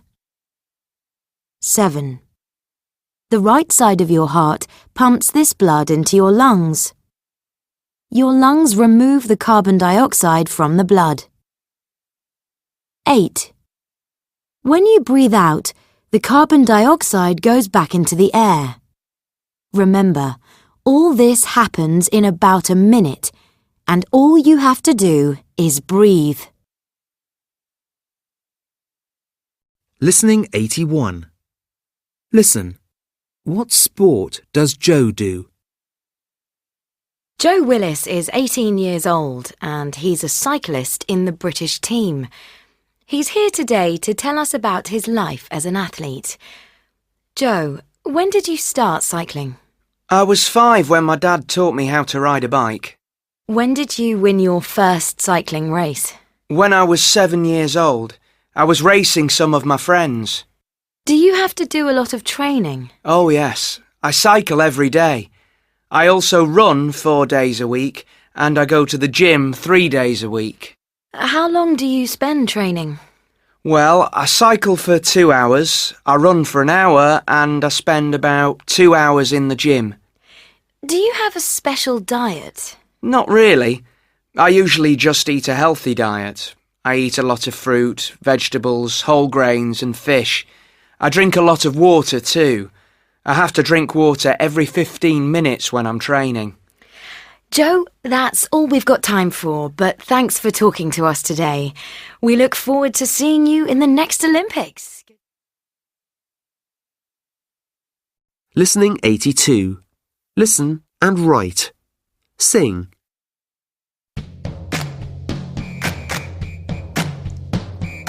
Breathe in. Breathe out. Fill up your lungs.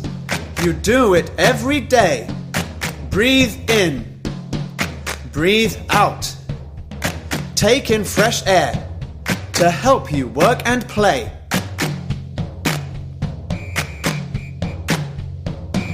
Breathe in. Breathe out. With every breath, the blood moves round and round. Breathe in. Breathe out. Your heart pumps fast. Just listen to the sound.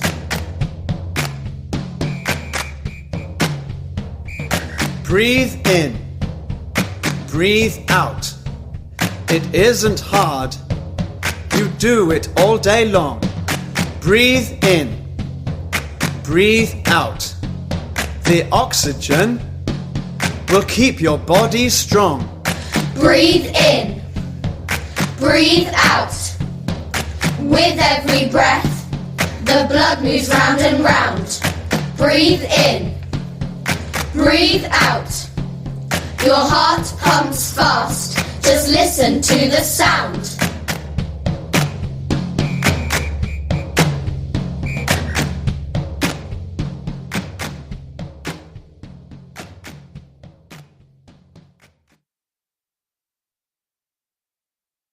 Listening 83.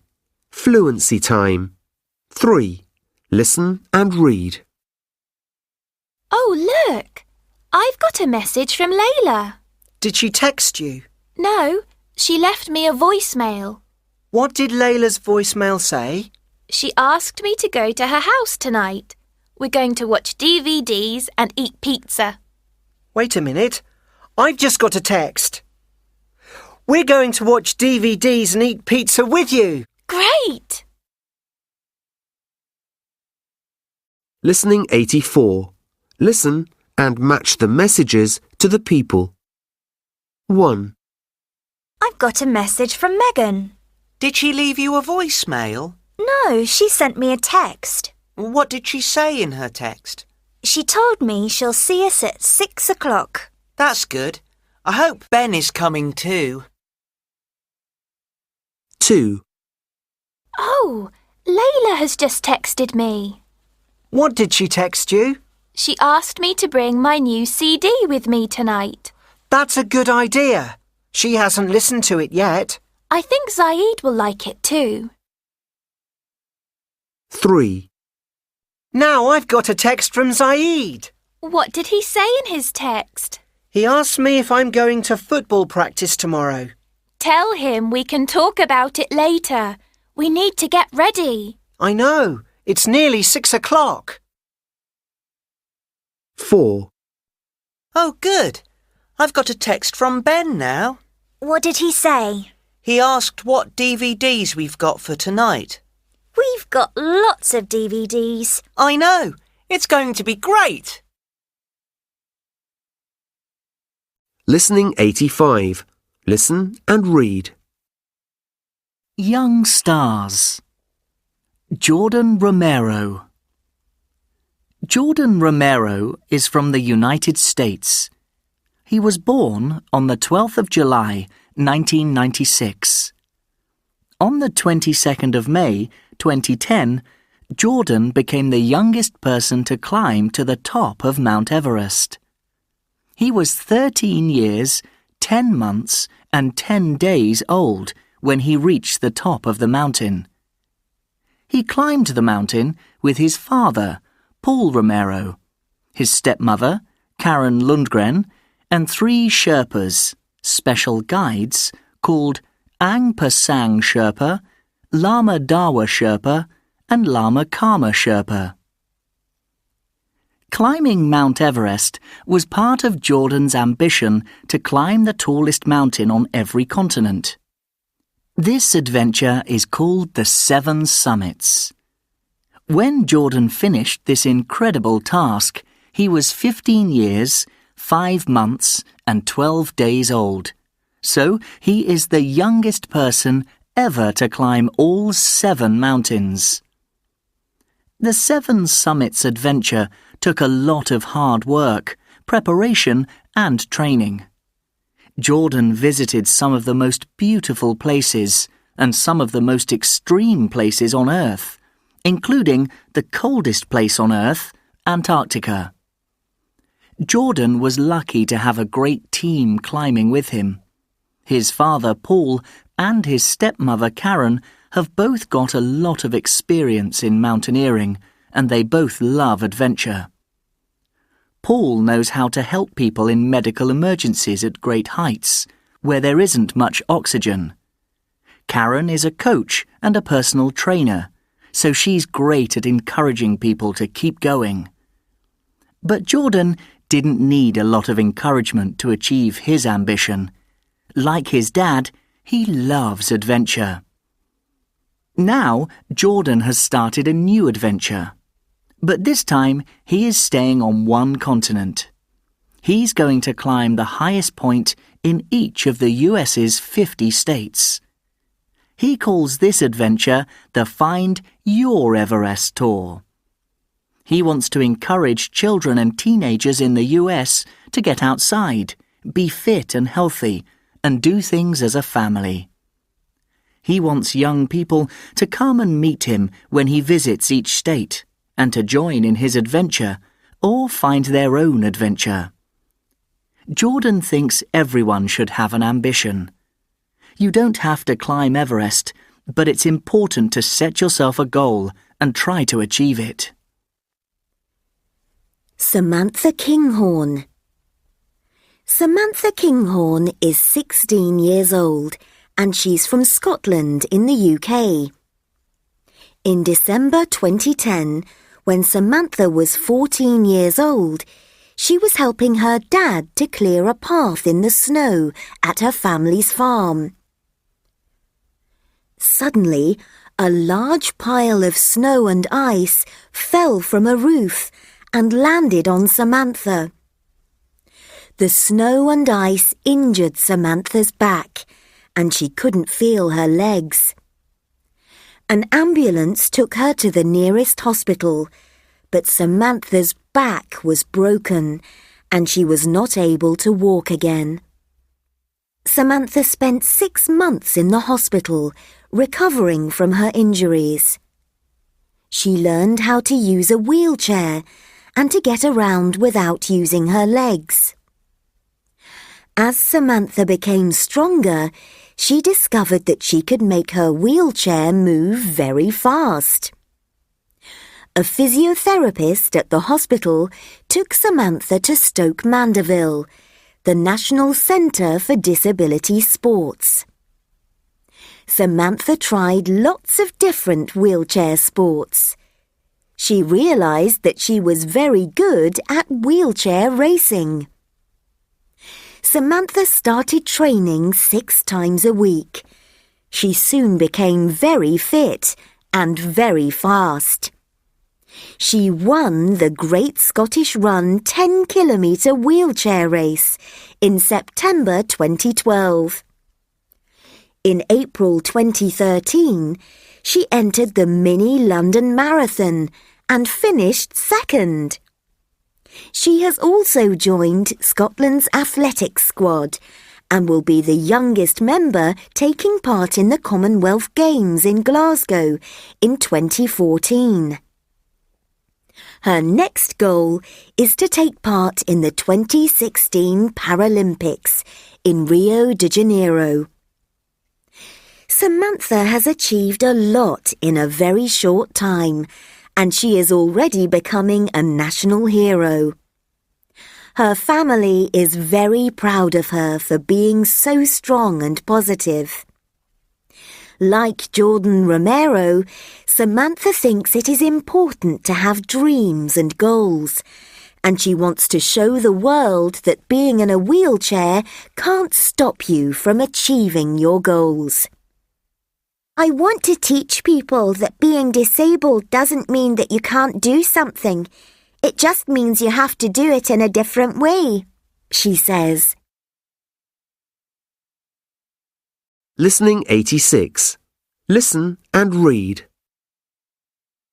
Heidi was very excited. Her friend Clara was coming to visit. Clara was ill and she couldn't walk, so it wasn't easy for her to visit Heidi on the mountain. Heidi couldn't wait for her friend to arrive. Heidi ran down the mountain to tell her friend Peter about Clara's visit. Peter looked after grandfather's goats, and Heidi liked to help him.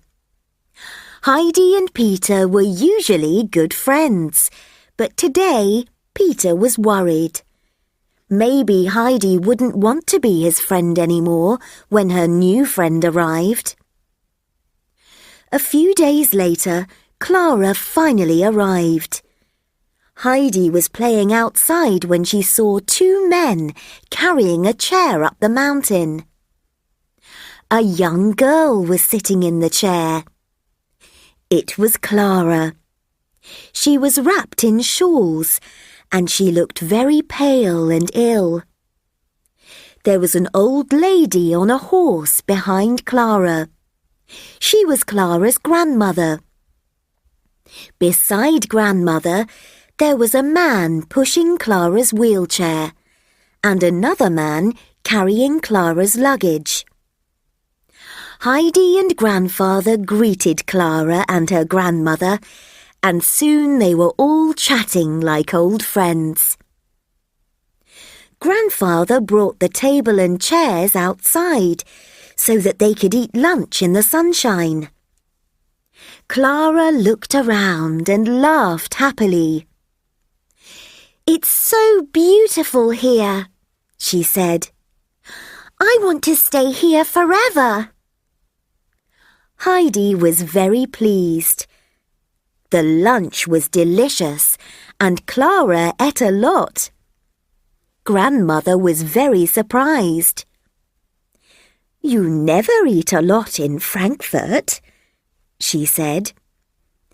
"I am never hungry at home," said Clara. "Everything tastes better here." "It's because of the mountain air," said grandfather. "It makes people hungry. Perhaps Clara should stay here for a few weeks." Everyone thought this was a wonderful idea. Heidi was very excited, and she couldn't stop jumping up and down. Clara and Heidi were delighted to have lots of time together. Peter was not very friendly to Clara at first. He was still worried. But Heidi and Clara were always friendly to Peter, and soon he forgot his worries. Perhaps Clara could be his new friend too. Heidi wanted to show Clara all her favourite places, but Clara looked sad. "Oh, Heidi," she said, "I want to see all the beautiful things that you wrote to me about in your letters, but I can't." "You can see everything," said Heidi. "Let's go." And she used all her strength to push Clara's wheelchair all over the mountain. She showed Clara the tall, strong fir trees that grew behind the hut. She took her to the goat shed and showed her all of Peter's goats. And she took Clara to her favourite place of all, the flower meadow, where beautiful red flowers danced in the grass. Clara had never seen such things or had such fun adventures before.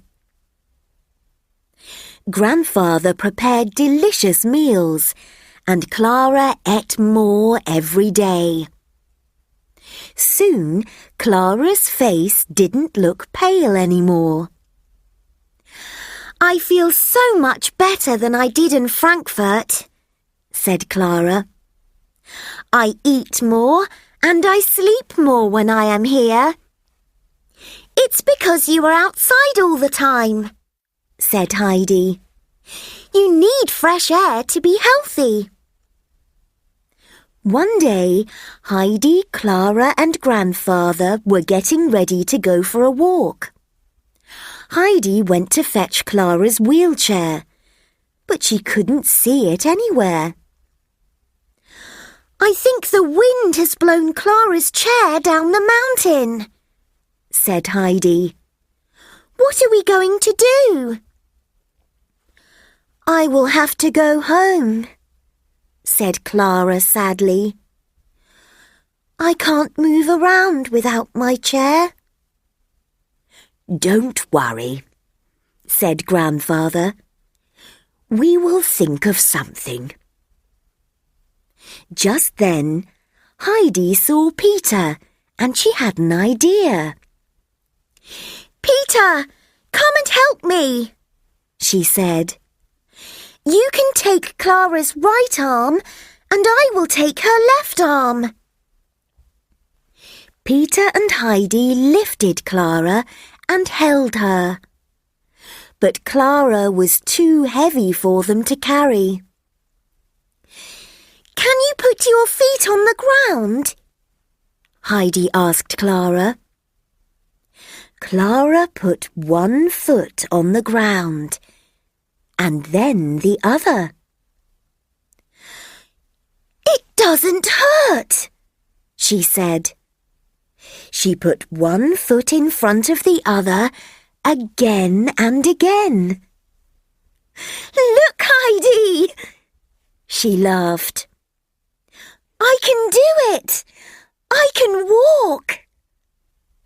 "Oh, Clara, this is wonderful," said Heidi.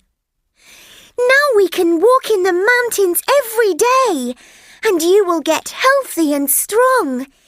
You will never need a wheelchair again." Clara practiced walking every day, and when Grandmother came to visit, Clara walked down the path to meet her. Grandmother was delighted when she saw Clara looking so healthy and happy.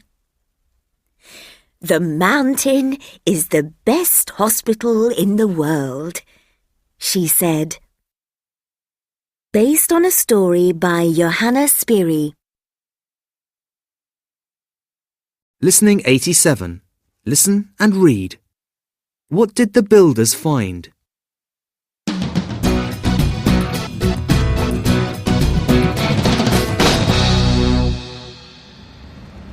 Look, what's going on over there? Builders found a Roman town when they were building a new shopping centre. Wow! Let's go and have a look. Look, there are archaeologists here. They found Roman pots and coins. That looks like a piece of jewellery, doesn't it? It's beautiful. This is wonderful, isn't it?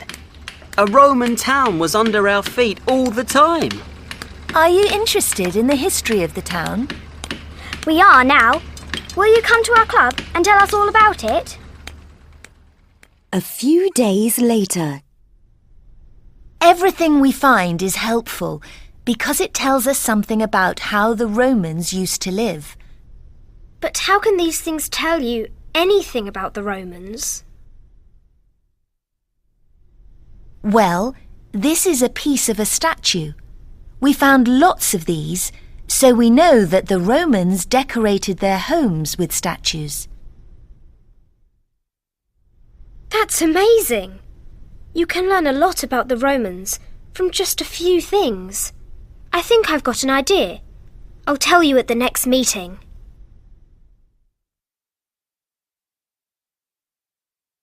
Listening 88. Listen and repeat. Column. Statue.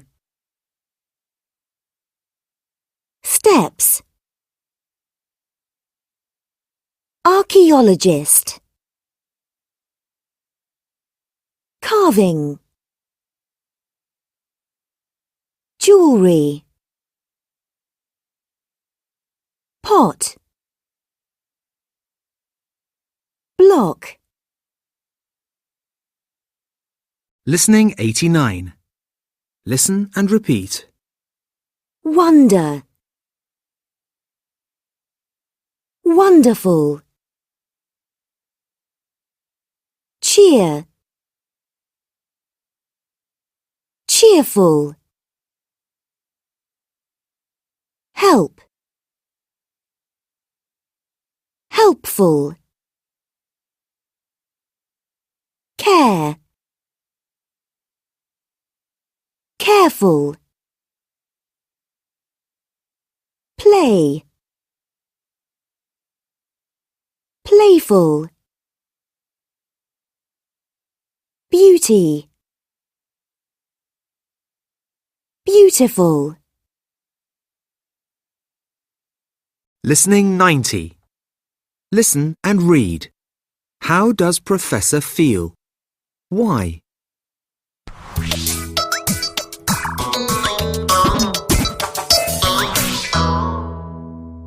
Oh, there are machines everywhere. Yes, these are all my old inventions. Oh dear. Is there anything wrong, Professor? I never invent anything good. There is something wrong with all of my inventions. That's not true, Professor. I'm your invention, and there's nothing wrong with me. Here, I made you something to eat. Oh dear. Listening 91.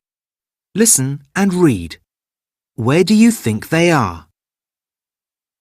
These necklaces are beautiful, aren't they? Yes, the Romans had lots of jewellery. We can't take photos in here, can we? No, we're not allowed. Let's go and look at some statues. OK, the Egyptian room is upstairs, isn't it? Yes, come on, let's go. Listening 92. Listen and read. The Lost City. The Inca people lived in the Andes Mountains in South America over 500 years ago.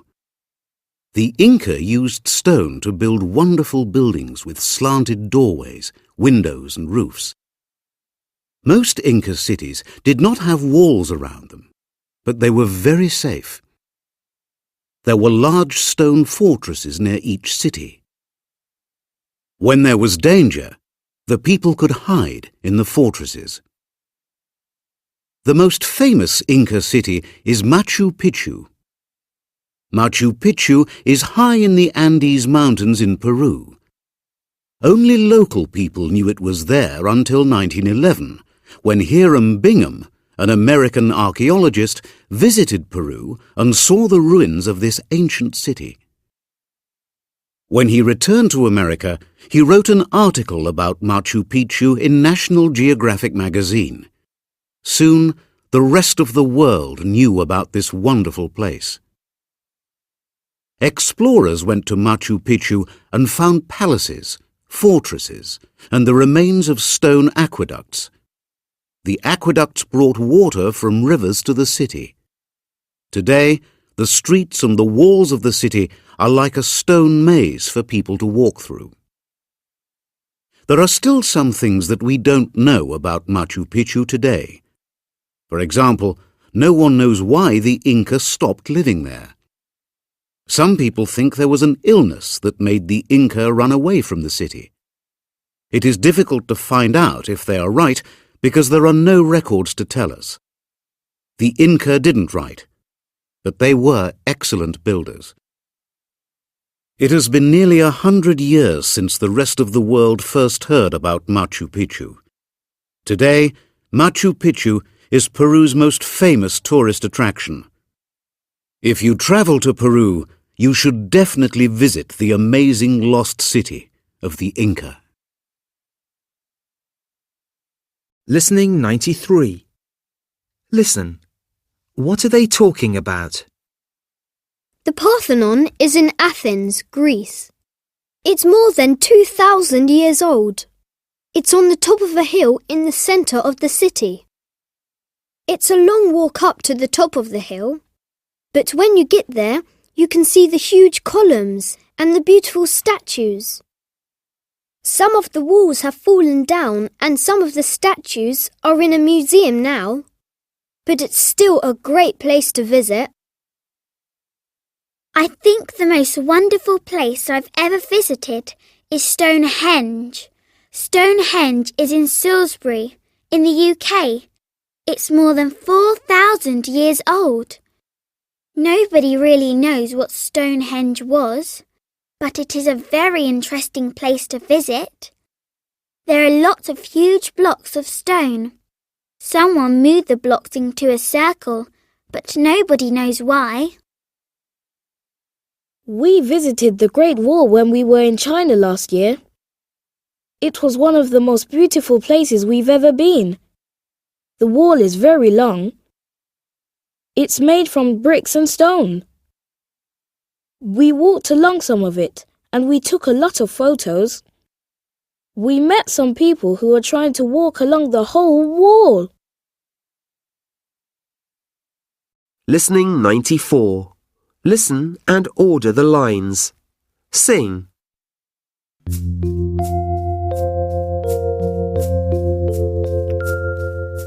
People from long ago left things behind, clues for their friends in the future to find. Now we can learn about life in the past. People may go, but their homes and things last. Everything changes and time moves so fast. The present and future will soon be the past. Will you leave something for people to find? What piece of history will you leave behind? In ancient buildings we find ancient things, statues and dishes and carvings and rings. Each clue tells something of life long ago. What was it like then? We all want to know. Everything changes and time moves so fast. The present and future will soon be the past. Will you leave something for people to find? What piece of history will you leave behind?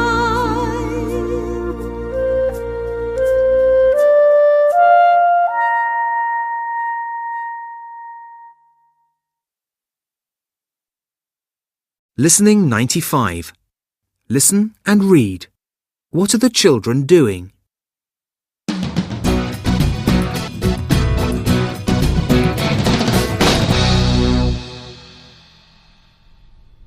Come on, Ed. Tell us about your great idea. OK, why don't we make a time capsule? We can put things in this box and bury it. When people dig it up in the future, they'll learn about what life is like now. What are we going to put in the box? Let's all write a message and put the messages on a memory stick. We should put a supermarket receipt in the box so people can see how much things cost. A magazine will show what clothes are worn these days. What about a photo album? We can save digital photos on a disc.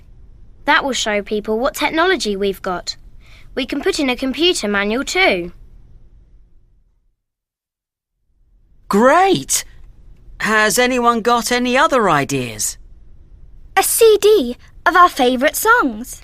A map of our town. A DSD club hat. What about banknotes? They'll show people what kind of money is used in our time. OK, Ed, you can put your money in the box. Oh, maybe I'll just take a photo and put that in. I've got some exciting news. I've just called the mayor's office, and the mayor said we could bury the time capsule in the park. And the local newspaper wants to write a story about it.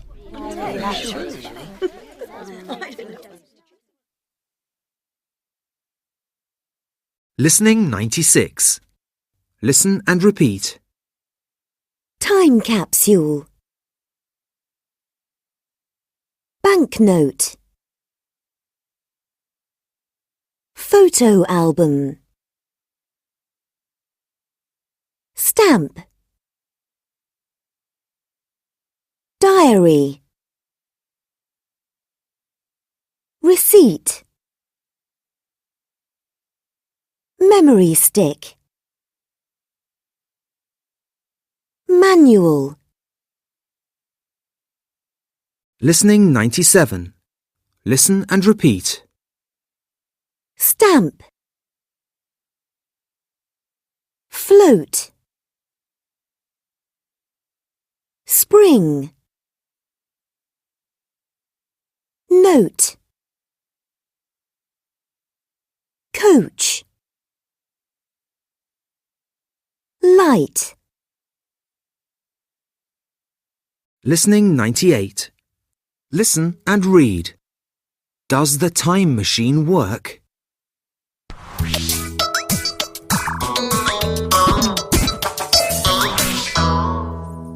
Chip, I've done it. I've invented a time machine. Wow! Well done, Professor. The date you want to travel to is shown on this screen. When this button is pressed, the doors are closed and you are taken to a different time.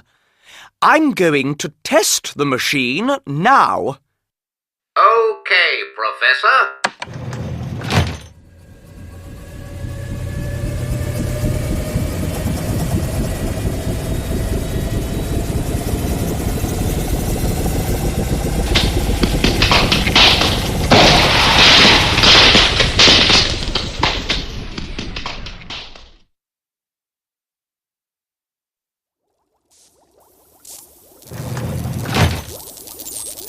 Wow, Professor, is this the future? You look so old. No, Chip.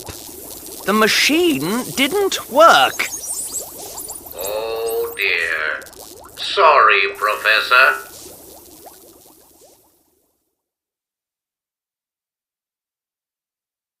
Listening 99.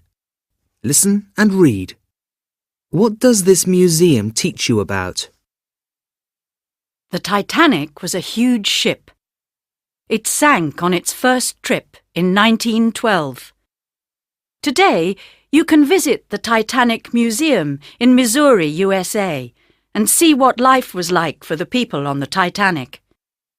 Visitors are greeted by people in costumes and are given tickets for their journey. Inside, the museum is decorated with things from the real Titanic passengers, like clothes, letters and jewellery. You can learn about the passengers and explore the world's most famous ship. Listening 100. Listen and read. Nim's Island. Nim's Island is a great film. It's directed by Jennifer Flackett and Mark Levin. The main character in the film is an 11-year-old girl called Nim. Nim is played by Abby Breslin, who is only a teenager but already a famous actress. The film is based on the novel Nim's Island by Wendy Orr. Nim lives on an island in the South Pacific. She has some cute animal friends, including Selkie the sea lion, Fred the lizard, and Galileo the pelican. Nim is a very confident girl. She can find food, climb trees, and build fires. Nim doesn't have a mother. She lives with her father, Jack Russo. He is played by Gerard Butler. Jack is a scientist, and he studies tiny sea creatures. One day, Jack goes on a trip on his boat. He wants to take Nim with him, but Nim wants to stay at home on the island. Jack agrees, and he sets off on his trip. Soon after Jack leaves, an email arrives for him. The email is from Nim's favourite author, Alexandra Rover. Alex is played by Jodie Foster. Alex wants to ask Jack about his work. Nim replies to Alex, and they become email friends. While Jack is at sea, there is a terrible storm. Jack's boat breaks, and he can't contact Nim. Nim is very worried. There are lots of tourists arriving on the island, and they are making a mess. She wants Jack to come home, but she doesn't know where he is. Nim asks Alex to help. Alex comes to the island and helps Nim to make all the tourists leave. At last, Jack comes home, and he becomes friends with Alex too. The special effects in Nim's island are very good. There is an amazing storm and a scary volcanic eruption. Jennifer Flackett and Mark Levin are great directors, and the actors' performances are brilliant. The film is funny and exciting. It's a comedy, fantasy, and adventure film all in one. Don't miss the chance to watch Nim's Island. It's a great film for all the family. I can't wait to watch Nim's Island too. Listening 101. Listen. What was the film about? Did you see that great film on TV last night? No? What film? It was a film about a girl who travels back in time and meets Queen Elizabeth I. Oh, really? I don't really like films about time travel. Well, this one was very good. The story was very clever. I think you would like it. The beginning was a little bit boring, but then it got more exciting. Was it a drama? Yes, but it was a comedy too. The script was very funny. I laughed a lot. There were some great performances in the film. The actors were brilliant. Well, maybe I will watch it. You'll love it. The special effects were amazing, but I think you'll cry at the end. The ending is very sad, because the girl has to leave all her new friends and go back to the future. Well, I don't need to watch it now. You've told me the ending. Oh, sorry. Listening 102. Listen and order the lines. Sing.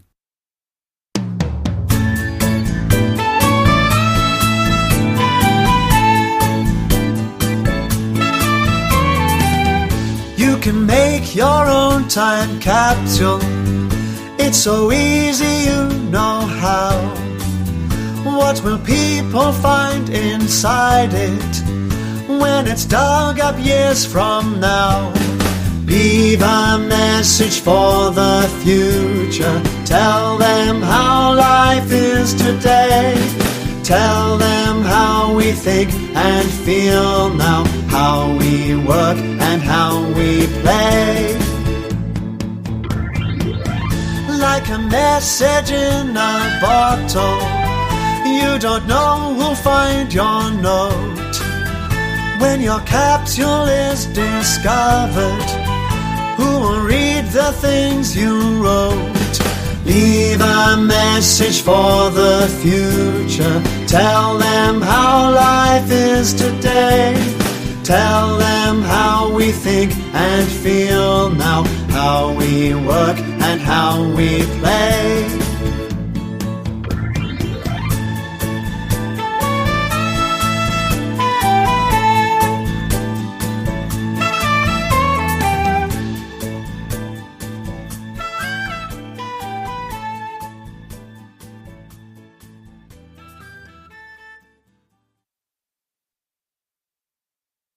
Listening 103. Listen and read. What are the children doing in pictures 3 and 6?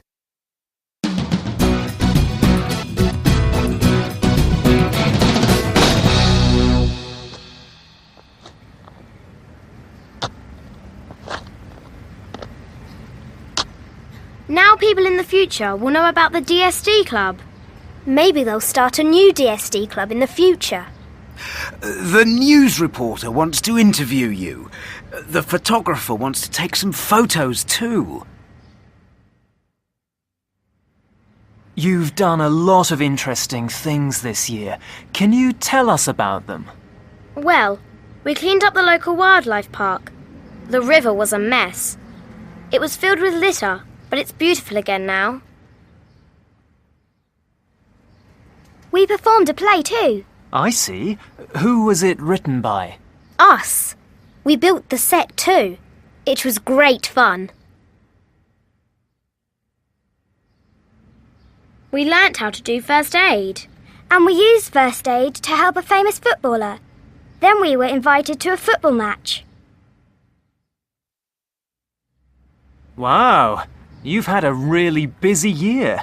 I'm sure people will enjoy reading about the club. There's one more thing you should write about in your article. Do something different.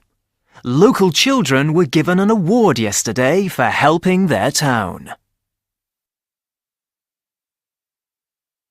Listening 104. Listen and repeat. Photographer. Microphone. Flash. Lens. Reporter. Interview. Article. News. Listening 105. Listen and repeat. Interest. Interesting. Frighten. Frightening. Relax. Relaxing. Excite. Exciting. Bore. Boring. Amaze. Amazing. Listening 106. Listen and read. What has Chip done?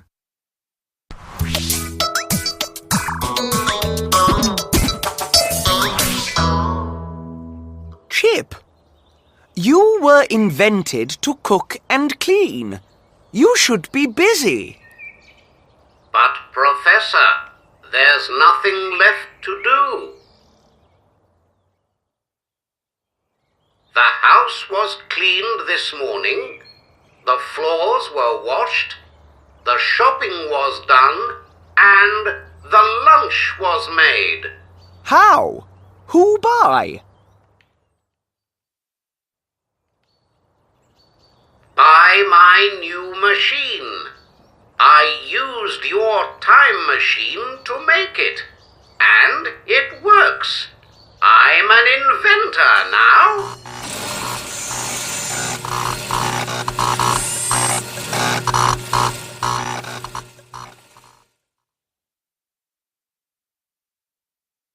Listening 107. Listen and read. What is the text about? Who was the telephone invented by? It was invented by Alexander Graham Bell. When was the first telephone call made? It was made in 1876. What was said? Mr. Watson, come here. I want to see you. Listening 108. Listen and read. Who deserves a high salary? Bright Star. Posted at 1456 on 12th of the 4th. Should anyone earn more than £1 million a year? I read in the newspaper that a famous footballer was paid the same in 1 week as 150 factory workers. Factory workers work 40 hours a week. Footballers just kick a ball around. I think they are paid more than they deserve. Sports fan. Posted at 1723 on 12th of the 4th. Football stars need a lot of training from a young age. They train 5 days a week and have strict diets. Also, athletes entertain people, so they are giving something to the public. I think they deserve their money. London Girl. Posted at 1806 on 12th of the 4th. I don't think that a footballer or any other celebrity should be paid so much money. They don't help anyone. Scientists and doctors train for years too. They improve people's lives, but they are not paid as much as pop stars. That's silly. Bookworm. Posted at 1842 on 12th of the 4th. I agree with London Girl. Surgeons, firefighters, and the police deserve to be paid a lot more. They help people every day, and they work in difficult and dangerous situations. They are heroes, and they should be the real celebrities. Sports fan. Posted at 1918 on 12th of the 4th. Tickets to football games and concerts are expensive. So are CDs and DVDs. Celebrities were paid a lot less years ago. But these days we pay more for entertainment, so they earn more. It's simple. Bright Star. Posted at 1956 on 12th of the 4th. Thanks for all your interesting replies. I think the emergency services, scientists, and engineers deserve more money than celebrities. But if people are happy to pay lots of money for entertainment, then the celebrities will be rich. Listening 109. Listen. What are they talking about? Hi, Julie. What are you reading? Oh, hello, Carl. I'm just looking at this magazine. It's full of photos of celebrities. These days, everyone can become a celebrity. I think it's too easy. You're right, Julie. There are lots of new pop stars and actors these days. They sing one song or act in one film, and then we never see them work again. But reporters still write about them, so they're still famous. Well, I think it's silly to be famous for singing a song or being on TV. I think that the real celebrities are people who change the world, like inventors and world leaders. I agree. But celebrities are written about because there are so many newspapers and magazines, and reporters have to fill them with something. I suppose it's because the public want to read about famous people. Everyone wants to know about the celebrities and their lives. I think it's because everyone wants to be famous these days. That's why there are so many TV programmes for the public to go on. Oh, that's sad. People should want to do more important jobs. We need doctors, police officers, firefighters and scientists. We don't need more celebrities. Listening 110. Listen and order the lines. Sing.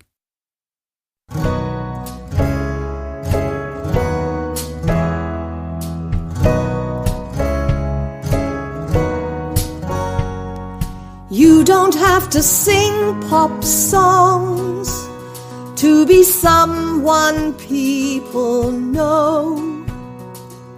You don't have to play football or be on a TV show. You can be a big star, be a real celebrity,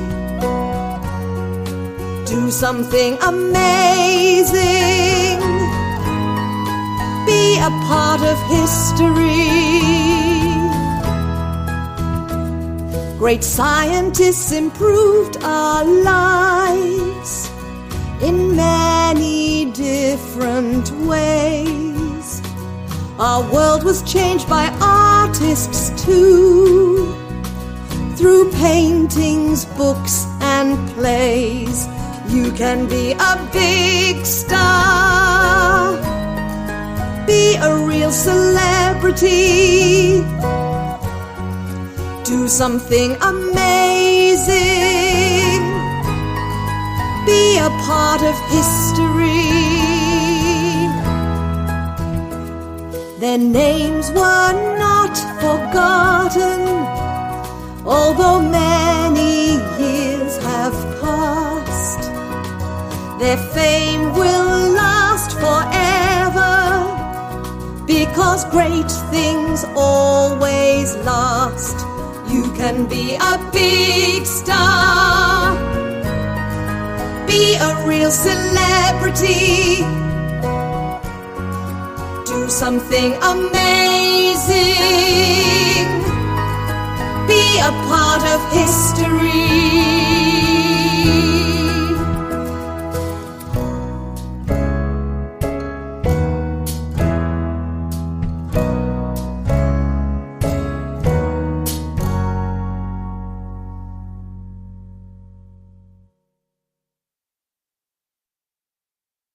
Listening 111.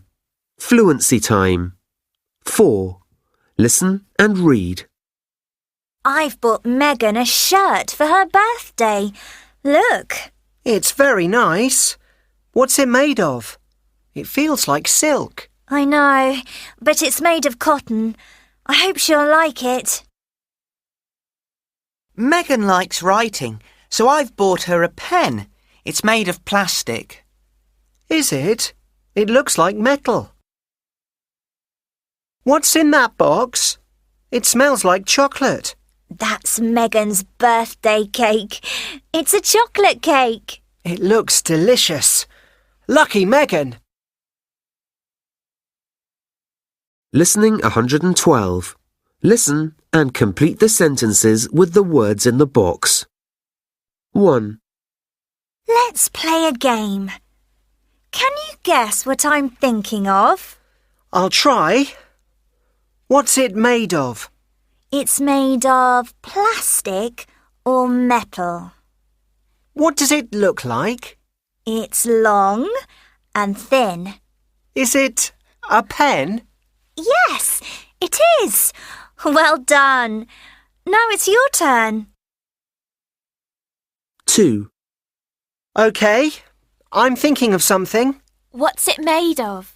It's made of plastic, but it looks like metal. Is it square? No, it isn't.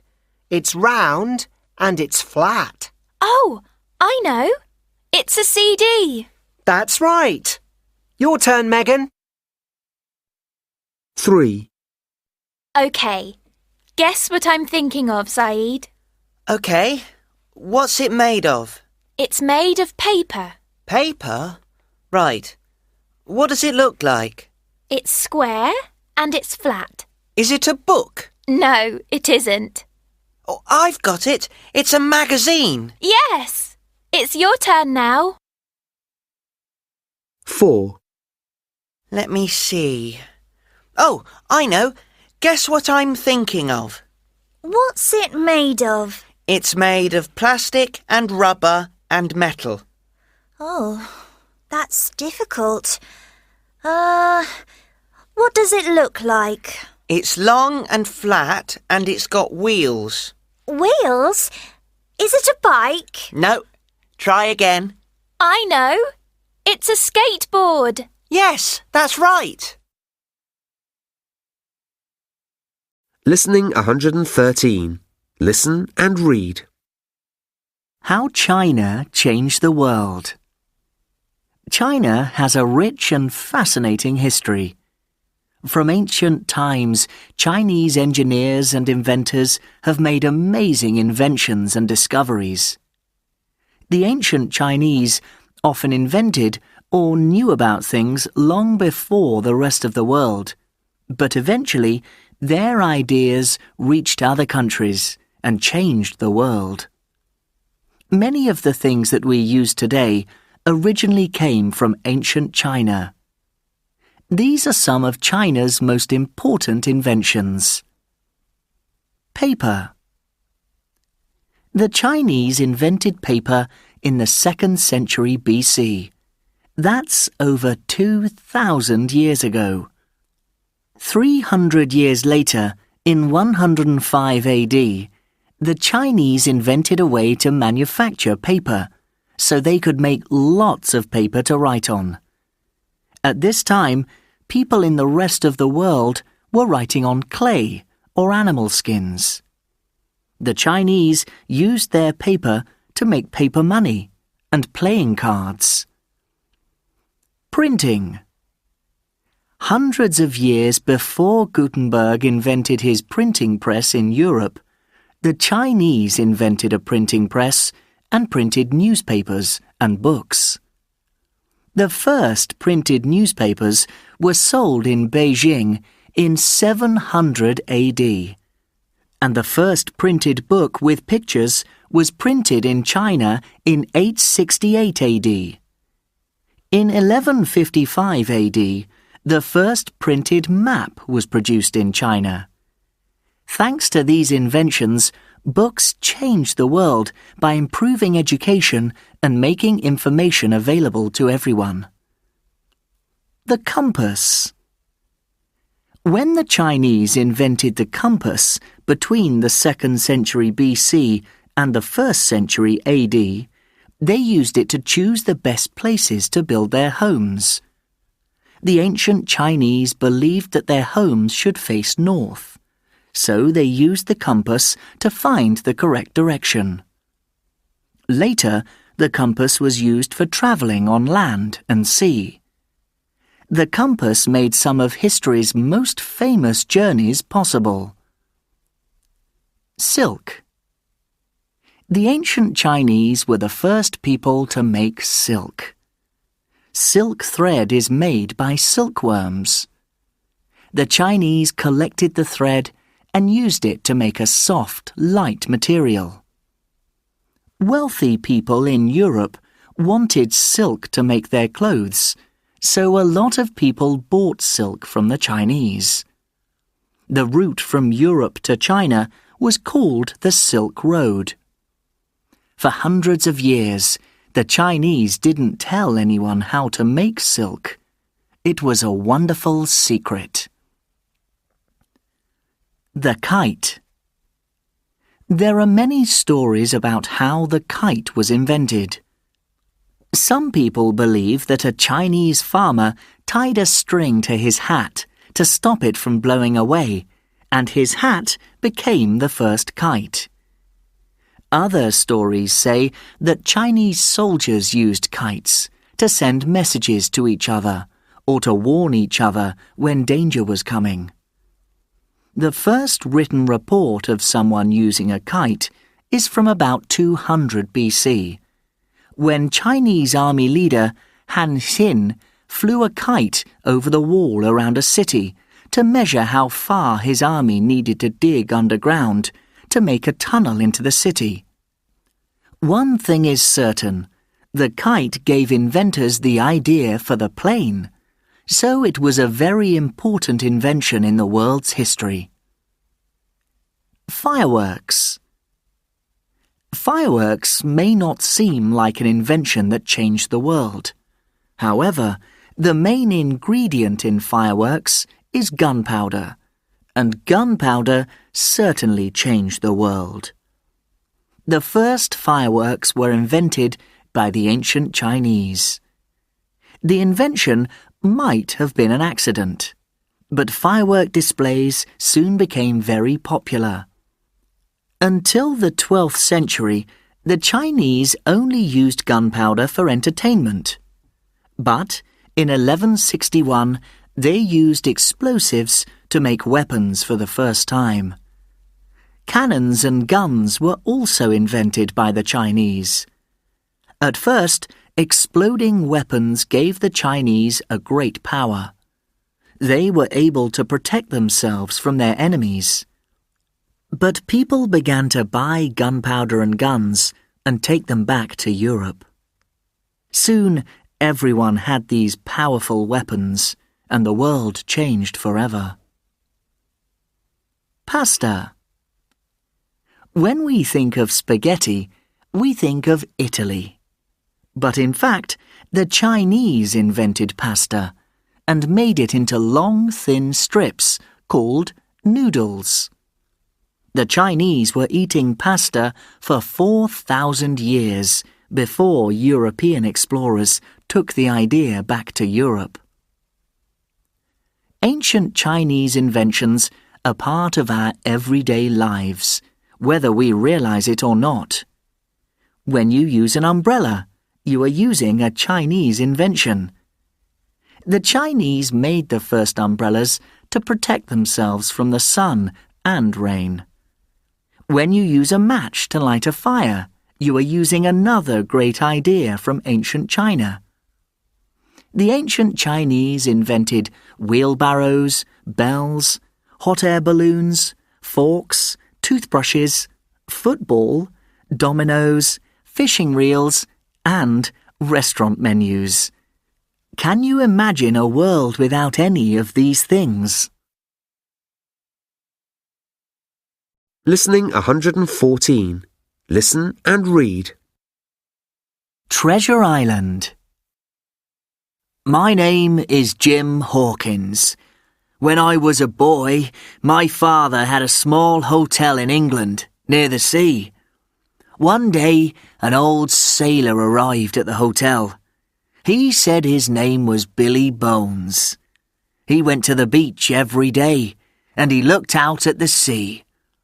Billy had a wooden box in his room. Nobody knew what was inside it. After a few months, Billy Bones became very ill. When I visited Billy, he pointed at his wooden box. "There is treasure in that box," he said. "If you help me, I will share the treasure with you." But that night, Billy Bones died. I was very sad. I decided to open the wooden box. Inside, I found some papers wrapped in a cloth. I took the papers to Dr. Livesey's house. Dr. Livesey was having dinner with the squire. They unwrapped the papers and looked at them carefully. This is a list of treasure and a map," said the squire. "The treasure is on an island. We must get a ship and go to find it." So the squire found a ship. He also met a ship's cook called Long John Silver, who only had one leg. Long John Silver told me wonderful stories about the sea and about his adventures. I liked talking to him, but I didn't like his pet parrot. It was always shouting. Soon, we were ready to leave. I said goodbye to my parents, and we sailed away to look for treasure. One day, I was tired and hungry. I wanted to rest for a few minutes, but I soon fell asleep. When I woke up, I heard men talking. They didn't see me. One of the men was Long John Silver. "When we find the treasure and get it onto the ship, we'll steal the ship from Jim and his friends," he said. The other men agreed. "We'll leave Jim and his men on the island, and we'll all be rich," they said. Suddenly, there was a shout. We were near Treasure Island. I found Dr. Livesey and the squire, and I told them about Long John Silver's terrible plan. When we arrived at Treasure Island, we all left the ship and went to explore the island. We found a wooden house, and we stayed there for the night. When I woke up the next morning, my friends were gone. I was very scared, but when the other men left the house, Long John Silver told me his new plan. "I'm not going to steal the ship or the treasure," he said. "I'm going to help you and your friends.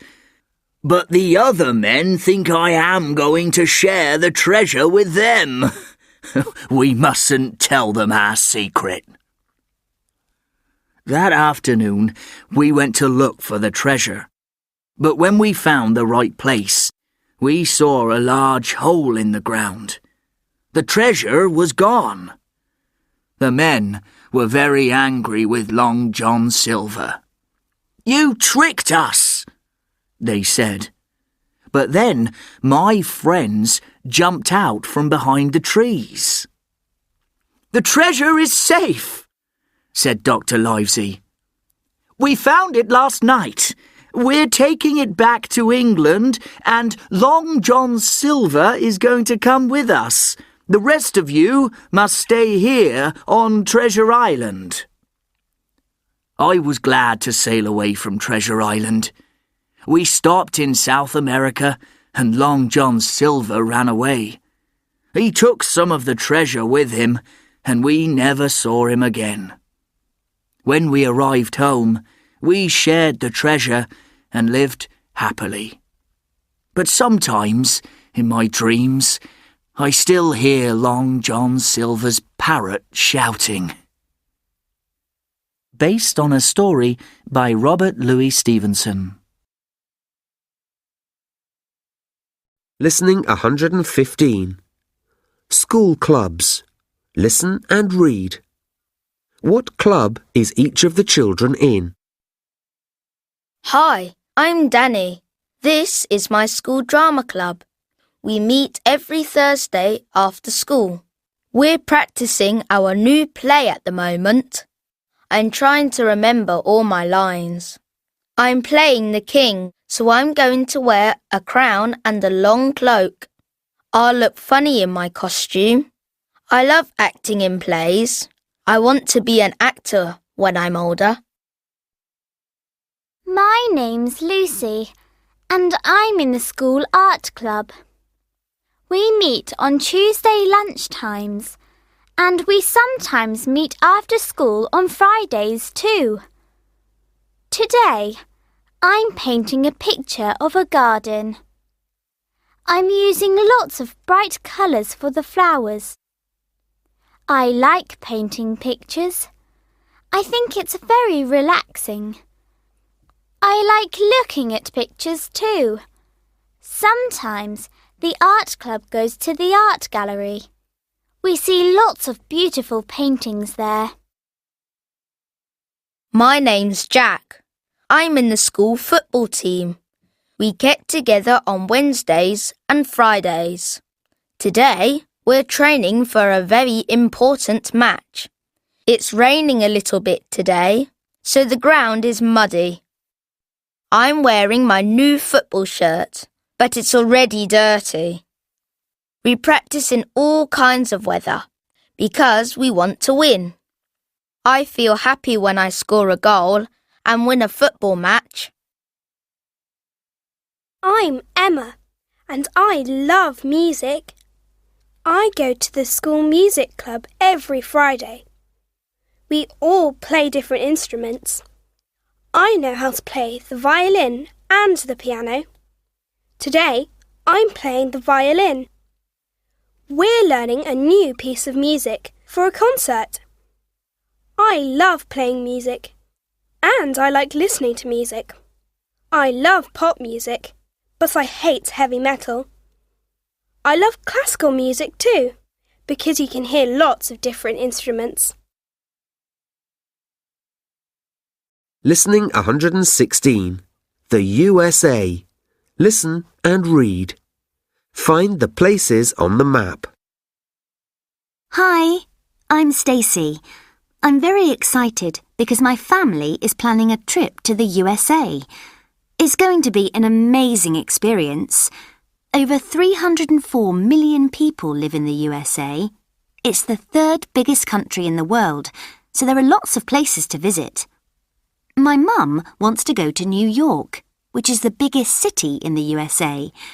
It's a really exciting place with lots of theatres, museums and sights. If we went to New York, we'd definitely go up the Empire State Building. It's the tallest building in New York. We'd visit the Statue of Liberty too. The statue was given to the USA by France in 1886. My sister wants to go to San Francisco, which is a very hilly city. It's built on about 50 hills. If we visited San Francisco, we'd ride in the famous cable cars, and we'd definitely visit the Golden Gate Bridge. We'd have a meal in Chinatown too. I love Chinese food. My dad wants to visit Washington, D.C., which is the capital city of the USA. It's a beautiful city with lots of parks, museums, and famous monuments. If we went to Washington, D.C., we'd definitely visit the White House. It's the home of the President of the USA. I want to see some of the famous natural sights in the USA. If we went to Yellowstone National Park, we'd see lots of amazing geysers and hot springs. If we went to Yosemite National Park, we'd explore the beautiful valley and see fantastic waterfalls. But the place I most want to see is the Grand Canyon. It's 1,500 metres deep and 150 kilometres long. Listening 117. School trips. Listen and read. Where did the two boys go? Hello, I'm Toby. Last week, my class went on a school trip to the London Science Museum. There were lots of different exhibits, but my favourite part was a Who Am I gallery. It's all about what makes us the way we are. You can find out all about yourself by looking at different objects and pictures, and by doing interesting activities. We learned about the human brain and about DNA. DNA is the code in our bodies that makes us who we are. I used a computer program to see myself as an old man. It was very strange. My friend John used a special microphone to hear himself speak with a girl's voice. That was very funny. The Science Museum is a wonderful place for a school trip. Hi, my name's Mark. Last week, my class went on a school trip to London Zoo. There are over 650 different species of animal at London Zoo, so there was lots to see there. The gorillas in Gorilla Kingdom were amazing. Keshno, a male gorilla, was cleaning himself. Juki, a female gorilla, was very funny. She made herself a hat from an old sack. In the Tiger Territory exhibit, we saw a tiger catch itself some dinner. Tigers like to feed themselves, so the zookeepers put meat on tall poles for the tigers to climb. My favourite part of the day was the penguin show. The penguins played in their huge pool while the zookeeper fed them fish. The penguins really enjoyed themselves, and we enjoyed ourselves too. London Zoo is great!